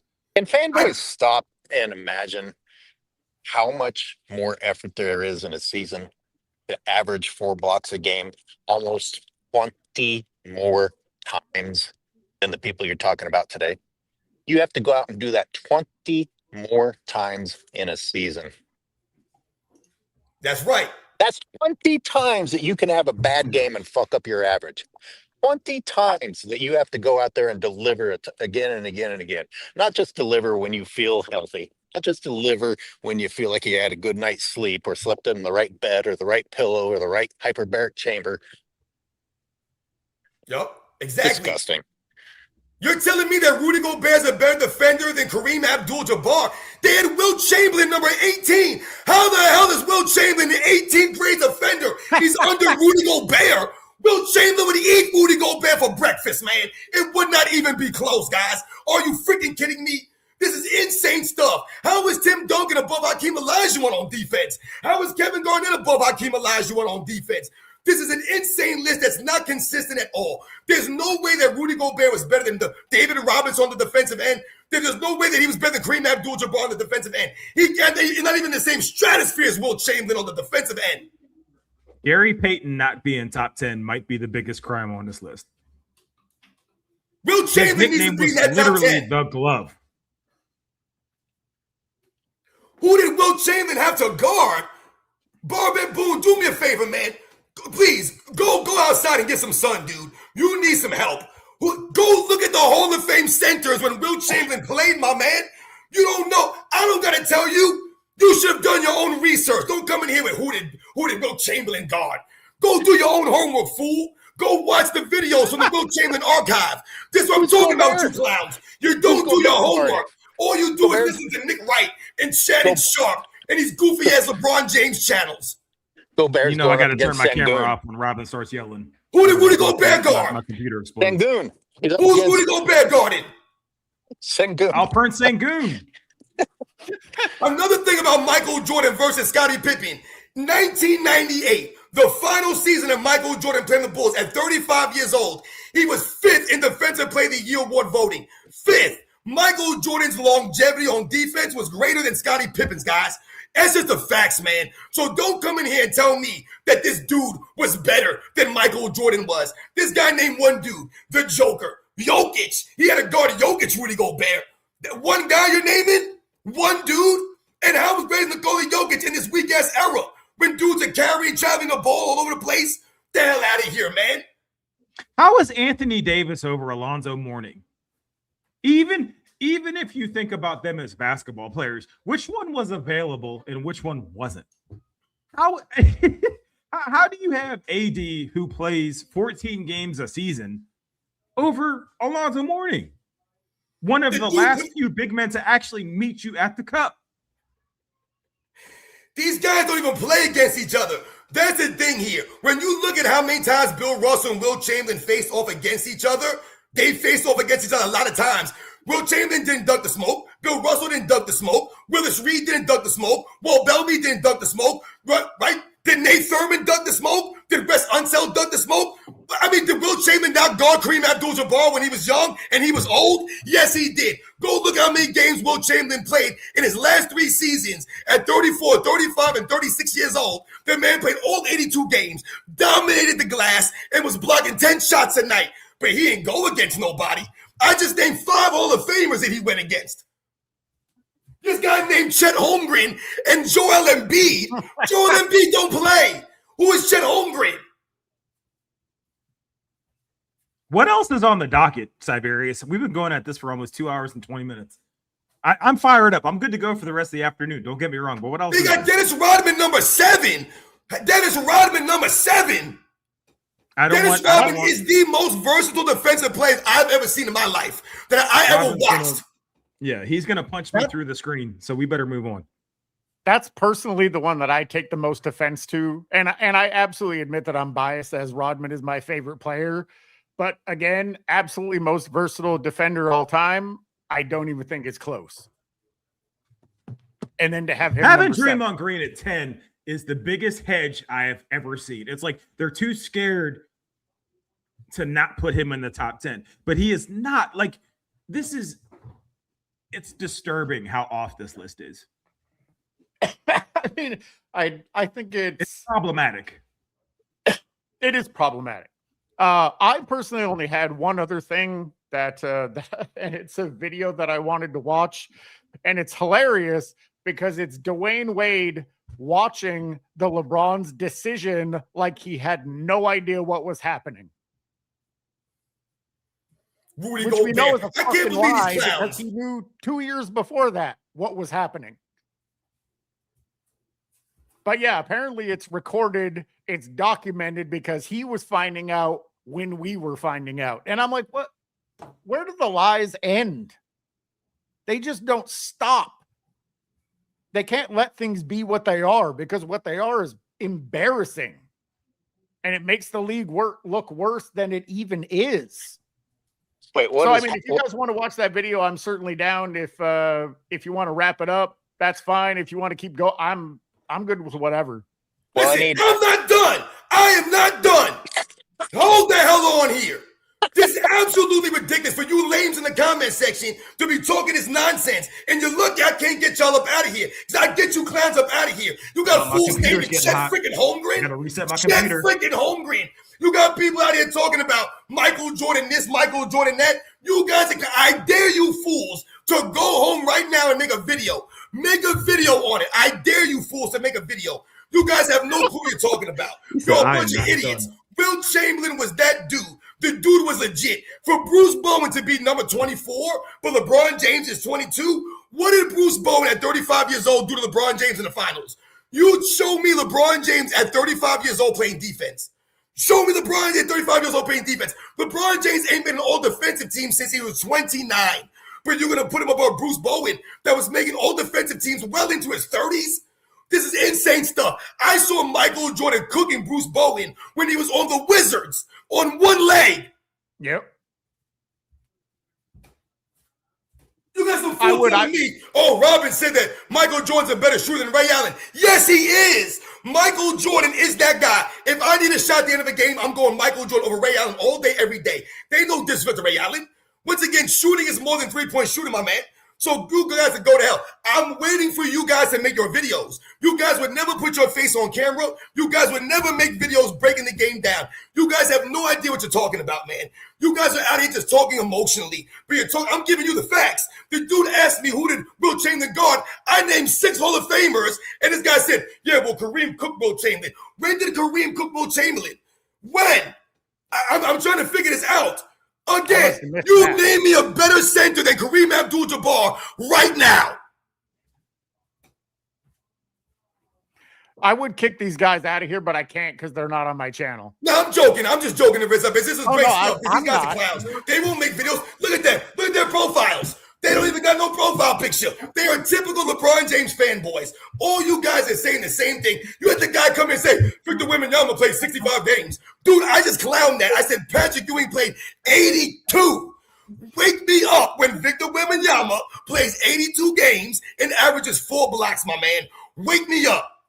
He's never going to play 82 games. Exactly. And this guy came and talked about he played 65 games. He couldn't even be accurate. They have to lie to make their points. Victor Wembanyama played 64 games, and they cried and moaned for him to be qualified for that bogus Defensive Player of the Year award. The Minnesota Timberwolves will never make it to the finals with Rudy Gobert as their centerpiece, as their center. Not. The fact that he's a 4-time Defensive Player of the Year is a crime. Only LeBron made Rudy Gobert look good. That's what LeBron did. He made Rudy Gobert look good. And that's hard to do. I respect Tim Duncan. I respect Kevin Garnett. But they were not better on the defensive end than Dennis Rodman. When people talk about Dennis Rodman and his rebounding and defense simultaneously, guys, that's what makes him an elite defensive player. Not to mention the mind games, and people forget and sleep on Dennis Rodman's high IQ. Dennis Rodman made it seem like he was a wacko, but he was a smart, cerebral basketball player, Dennis Rodman.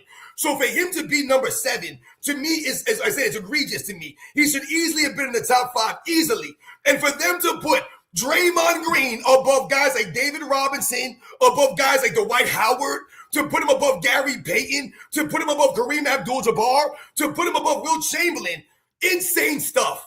Remember, if Draymond Green was that great on defense, guys, then how come Draymond Green didn't get the Finals MVP in 2015? Instead, they had a subbing Andre Iguodala off the bench to guard LeBron James. Why did Draymond Green do that if he was so great on defense? It doesn't add up. Where was his Finals MVP in 2015? If he was that great on defense, he would have been the guy that they would have swapped on LeBron James, and that would have been the difference in the series. Instead, they had to bring a bench guy in, Andre Iguodala, to be the difference maker.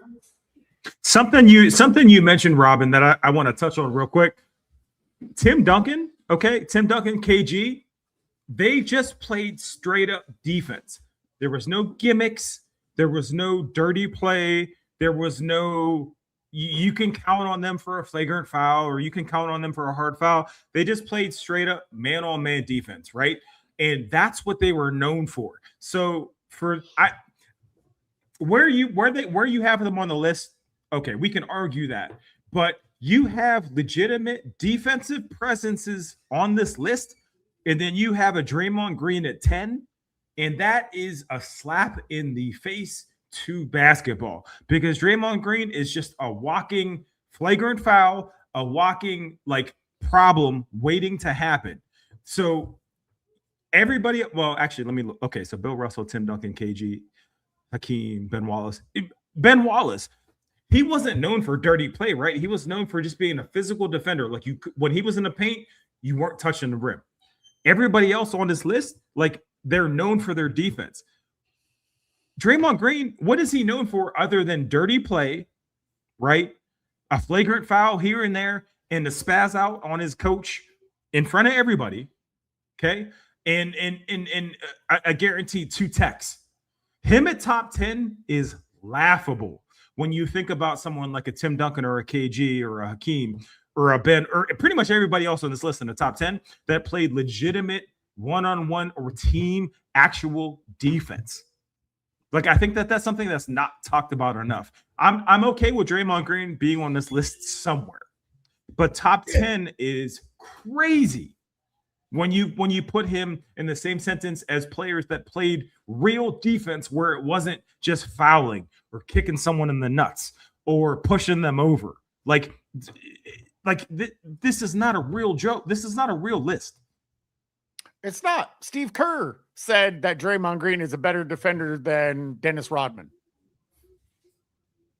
This is so crazy. Yeah, exactly. I made a video about it because Steve Kerr's a dunce. Whatever he was, he's no longer anymore. Goodness gracious. I still don't understand how Kobe Bryant is 42nd, but LeBron James is 22nd. He's 20 spots. And Jordan is a better shooter than Ray Allen. Robin. So if there's people arguing that in the chat, I don't even know why you give them attention. Like, that's not even a conversation. But look what the guy said. Then he followed that up by saying, I bet you Robin thinks that Michael Jordan's a better free throw shooter than Steph Curry. These guys are weird. Again, if I need one shot at the end of a game, I'm taking Michael Jordan over Steph Curry, over Ray Allen, and that's no knock on those guys, but these are the weirdos that are out here. I dare that guy to make a video. I guarantee you, he can never make a video explaining this stuff. They come to the comment section and cry. It doesn't make, I've broken it down. The guy asked me a question. I listed 6 Hall of Famers that Wilt Chamberlain guarded. They had no answer. The guy told me that Victor Wembanyama played 65 freaking games. He played 64. Again, you did not dispute what I said about Patrick Ewing, though. So you guys don't make any sense. The challenges and the players that Patrick Ewing was going against when he came in the league, guys like Moses Malone, Kareem Abdul-Jabbar, David Robinson, Hakeem Olajuwon, Dikembe Mutombo, Alonzo Mourning, Rick Smith, Brad Daugherty. I mean, the list goes on and on and on. You guys named Joel Embiid, who never plays. You actually named that guy who can't play back-to-backs. That's really weird. You guys named Nikola Jokic. Get the hell out of here, man. You guys are naming losers out here in this soft-ass version of the NBA, man. No one's impressed with who Rudy Gobert's guarding, and Rudy Gobert's not doing anything. How many NBA finals has Rudy Gobert played in? Patrick Ewing led a team to the finals. The fact that they even bring up modern players as elite defenders is a fucking joke. Being an elite defender in the weakest defensive era ever isn't a flex. Doesn't that sound like being on a top dunkers of all time list when you get nothing but open fast break dunks? Yes, guys are Doesn't that sound fairly familiar? I'm so tired of this crap. You got somebody, Kareem Abdul-Jabbar was almost out the league at that point. Really, who's the oldest finals MVP in NBA history, my man? Is it LeBron James? No, it's Kareem Abdul-Jabbar. But all of a sudden now, Kareem was almost out the league. Kareem Abdul-Jabbar was doing his thing. Once again, when Patrick Ewing came in the league in 86, that wasn't when he was out the league. He won a finals MVP, my man. What are you talking about? The Lakers won back-to-back championships in 87 and 88, did they not? But you guys are trying to downplay. You guys change and move the goalposts. I hit you with the facts. You guys try to change the narrative. It's the same thing that LeBron James fans do when you debate the Michael Jordan thing. When you debate LeBron and Michael Jordan, they bring up Wilt Chamberlain. They bring up Bill Russell's rings. They bring up Kareem Abdul-Jabbar's numbers. Weak stuff from y'all. I cooked all of you guys. Just admit it. Go make your videos. Tag me in the videos. I'm waiting. They won't. Tag him in the videos. Tag me in the video, waiting. you lame. I would like to see that. Put your face on camera right now. I dare you. I dare you. We lost AOH. I think that one of the things that it's hard to argue is that this is the weakest the NBA has been, at least in my lifetime. So I think it is a fair argument to say that these accolades that players are getting, it's like, that's cool, but it's like playing the game on very easy, right? It's like, yeah, you got it, but I mean, was it that big of a deal? Because the field wasn't that really against you. I mean, players are supposed to be stronger, faster, more powerful, right? But are they really? No. And again, I listen to somebody like Robin or AOH or Siberius because we've lived long enough to see both iterations of the league, right? We can make our own assumptions. We can make our own conclusions based on what we've physically seen, not what we've been told, but we've been physically seen. We've seen quality basketball. I've seen Gary Payton lock up guards, small forwards, power forwards, centers in some instances, up and down the court. And I'd rather have a Gary Payton guarding the guy at the last minute than a Draymond Green, who I know is just going to kick him in the junk, get teed up, get suspended, and then screw my franchise over. Like, I've seen both sides of it. So for somebody to say, well, this is the best it's ever been, but you were born in 2009, it's like, all right, cool. I can only take what you have to say based on what you didn't see it. I've seen it. Robin's seen it. AOH has seen it. Siberius has seen it. A lot of people in this chat, they've seen it. Like, yeah, we're old and we yell at clouds and all that stuff, but we have a little bit of background to speak on it because we've observed it. We're not just told these things by a Nick Wright or a Shannon Sharp or a Kendrick Perkins, stuttering through a statement about what they've been told to say. I think that's the difference here. Well, and the reality is, and this is something that Robin talks about, this is something that AOH talks about, I've talked about it. In order for me to trust your opinion on the game, first of all, I need to have more than just a single conversation. I was going to say, I'm not as knowledgeable on the game as I used to be. Unfortunately, my head injury fucked a lot of that knowledge out of my brain. There's nothing I can do about it. I don't remember the things that I used to remember, but I still have a knowledge of the game. I still have an understanding of the game. And I started a channel. I made content. I didn't regurgitate other people's ideas. My channel isn't based solely off of reactions. It's my input. It's what I think. It's what I saw. It's what I believe. So when somebody's just in the chat and they make some comment, and I'm not disparaging anybody. Well, there's a few people I'm disparaging in the chat, but for the most part, I'm not disparaging anyone in the chat. But you don't have a channel.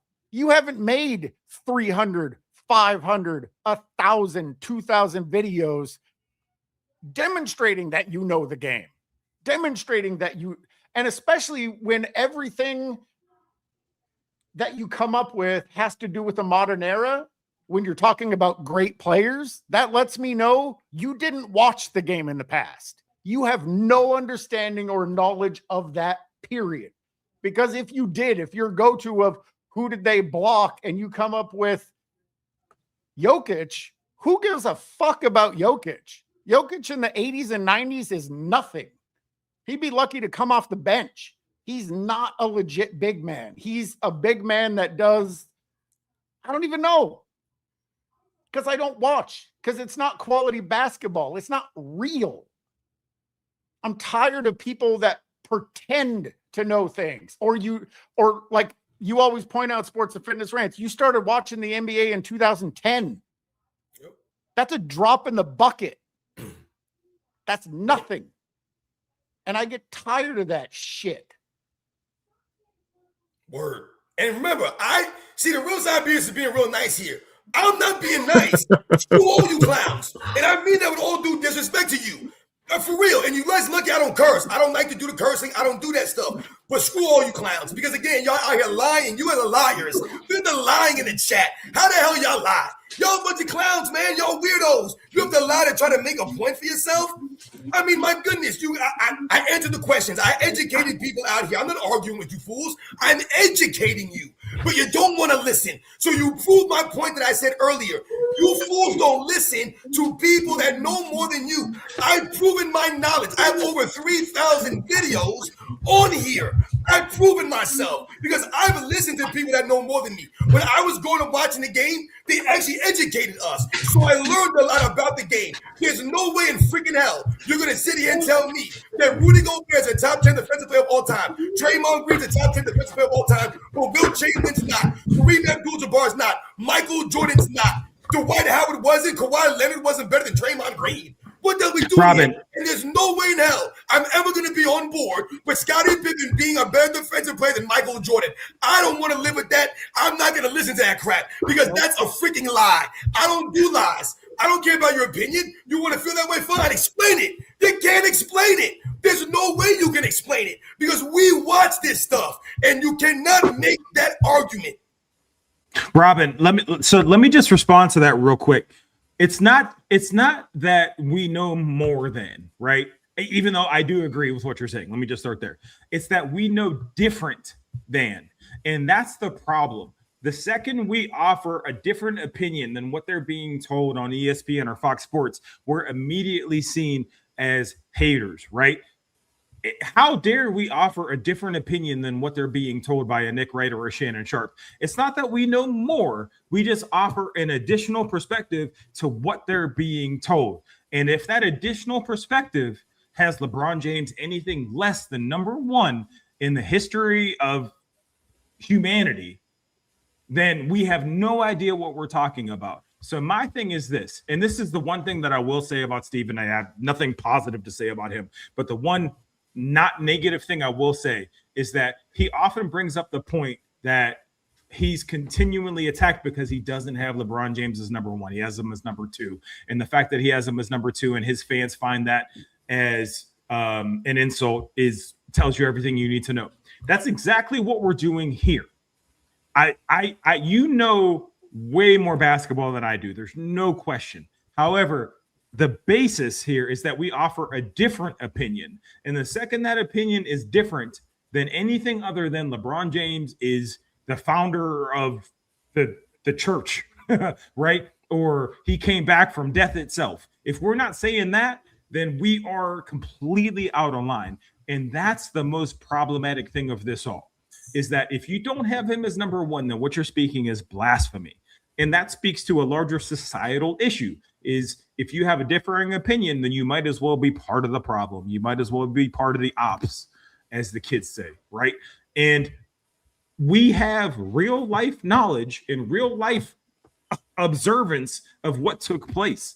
I can speak on what happened in 98, 97 because I was there, right? You can speak on the 80s and the 90s. You were there. So for somebody, again, someone that was born in 2009, 2010, whatever, to speak on something that you actively observed and tell you that you're wrong for observing it and having an opinion about it is the problem in itself. I agree with what you're saying, that yes, what we're offering is the correct insight, but the larger problem is that we're seen as the problem because we're offering just a different insight in general. And that in itself is problematic. Listen, and I'm telling you guys right now, people are not listening and they're not getting it. I have never once just told you guys something. I've always backed up everything that I've said here with the facts. Think about just a couple of seconds ago. I mentioned Patrick Ewing in the 4 blocks per game, and I said Victor Wembanyama never did that. You had this fool say that Victor Wembanyama averaged 3.8 blocks, and I said he never averaged 4. So right there, you didn't prove me wrong. I'm actually right. But more so importantly, I said that Patrick Ewing played 82 games doing this. This dude told me he played 65. He couldn't even be accurate with the games. So what you're doing there is you're trying to finagle the truth, but you did not even dispute what I said. I'm giving you the facts. I mentioned Will Chamberlain, how he would destroy Rudy Gobert. This clown told me, who did Will Chamberlain guard? I named 6 Hall of Famers. I didn't even mention Elvin Hayes. I didn't mention Wes Unseld, who won an MVP as a rookie. I didn't even mention them dudes. So that's 8 Hall of Famers. Famers that he played against that I named off the top of my head. You name me a bunch of soft-ass dudes to talk about who Rudy Gobert guarded. Meanwhile, Will Chamberlain was winning championships. Did he not? Yes, he did. So it doesn't make any sense. I've always explained my opinions, and I've given you guys the facts. You got people out here talking about, yeah, this guy just talking. He's just yelling. He's lying. But you can't say where I lied. I called out your lies, and I exposed your lies. You guys can't do that to what I said, because I never lied about it. I don't have to lie for these guys. I'm giving you the facts of what they did, who they played against, and how the era was played. There's no way you can argue that Rudy Gobert is a greater defender than Will Chamberlain. There's no way you can argue he's a greater defender than Kareem Abdul-Jabbar or Michael Jordan. It doesn't make any sense. He's not better than Dwight Howard, Rudy Gobert. Are you kidding me right now? So again, I backed everything that I said with the facts. So it doesn't make, you had a guy tell me that Kareem Abdul-Jabbar was at the end of his career when Patrick Ewing came in. Well, how old was Will Chamberlain when Kareem Abdul-Jabbar came in? You guys can't have it both ways. You guys are weird, man. All right? I can't do this anymore. All right? Because it's just really sad that we get these people in here goofing it up that don't want to be educated. They just want to be emotional. I'm giving you the education. Open your freaking ears. All right, guys, I got to get to these supers. We are get to those supers, Siberius. I was gonna say some of these came in over a fucking hour ago. Damn it! The fans want to hear from you, Siberius. All right, Ajax 850. Fake news. They do shout LeBron when a green dill gets thrown up on the NBA court, nowhere near the basket. Oh wow. Xavier to God coming through again. LeBron is known for not being loyal and staying. I mean, that's what he's probably most known for. M. Hunter Stevie 2081. I'm glad you brought up Chris Rock. Wow, yeah, we talked about that a long time ago. I'm sorry, guys. The things he'd say to LeBron, I can just him calling him a low expectation having motherfucker, which is exactly what he would call him. Amanda Rui, Savannah James incoming tell-all book Court Vision home blindness. That's good. That's good. Wow, that's good. Rick Kramer 4764. LeBron is a low IQ narcissist, which is a bad combination when you're trying to sell BS to one person, let alone the world. For sure. Mark Raving Mad, downgrade Pippen to say Detlef Shrimp, and MJ still has 6 rings.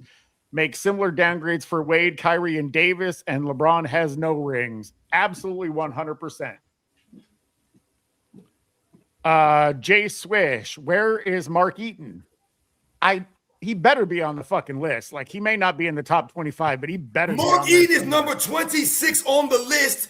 They have him above Patrick Ewing. Listen, I like Mark Eaton. I respect Mark Eaton, man. But he wasn't better than Patrick Ewing on defense.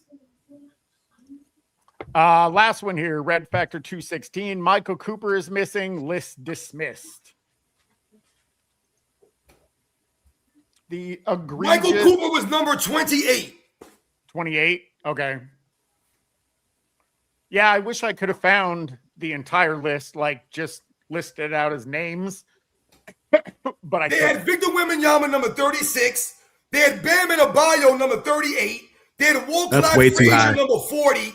They had Andre Kirilenko number 39. Alvin Robertson number 37. How was LeBron James above Alvin Robertson on defense? This is absolutely insane. They had Chris Paul number 29. Jason Kidd was number 32. They had Sidney Moncrief number 27. They had wait, Robin, how do you feel about the real quick?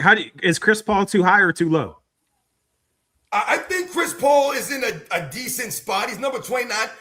I think Chris Paul was a really good defensive player, but I would have personally put Jason Kidd above Chris Paul on defense. I like that. Yes, I agree. But they have Chris Paul a couple of spots ahead of Jason Kidd. No need to get crazy, but that's what I would have done. Wow, I just realized Jason Kidd's not in this list. That's Andre Iguodala was number 34.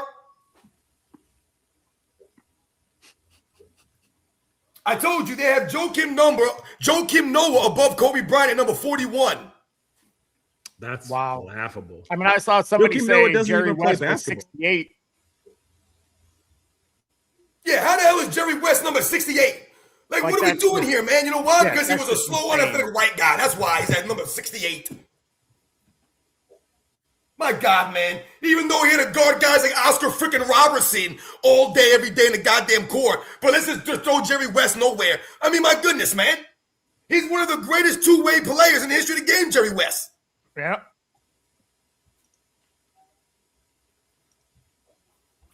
It's crazy. So I'm going to ask, I mean, do you guys want to wrap it up? We've been at it for a while, or do you want to watch this video? If we don't wrap it up, I'm going to pass the hell out.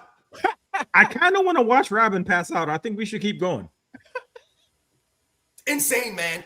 Freaking insane to me. I'm trying to educate people here. I'm trying to give y'all the facts, man. I don't gain anything for lying for these guys. I'm not lying for Michael Jordan or Will Chamberlain or Kobe or Gary Payton or David Robinson or Hakeem Olajuwon or Patrick Ewing. Not because I'm a New York Knicks fan and I grew up watching Patrick Ewing. I'm giving you the facts here. You can feel how you want to feel about the facts. The one thing you can't tell me is I'm lying to you. Let's please go on. He's on one. I need to see this through. Yes, let's keep going. I gotta go, guys. I gotta roll, man. Oh, he's gotta go. I'm gonna die here. Okay, go ahead. I mean, we've been at it for almost 3 hours.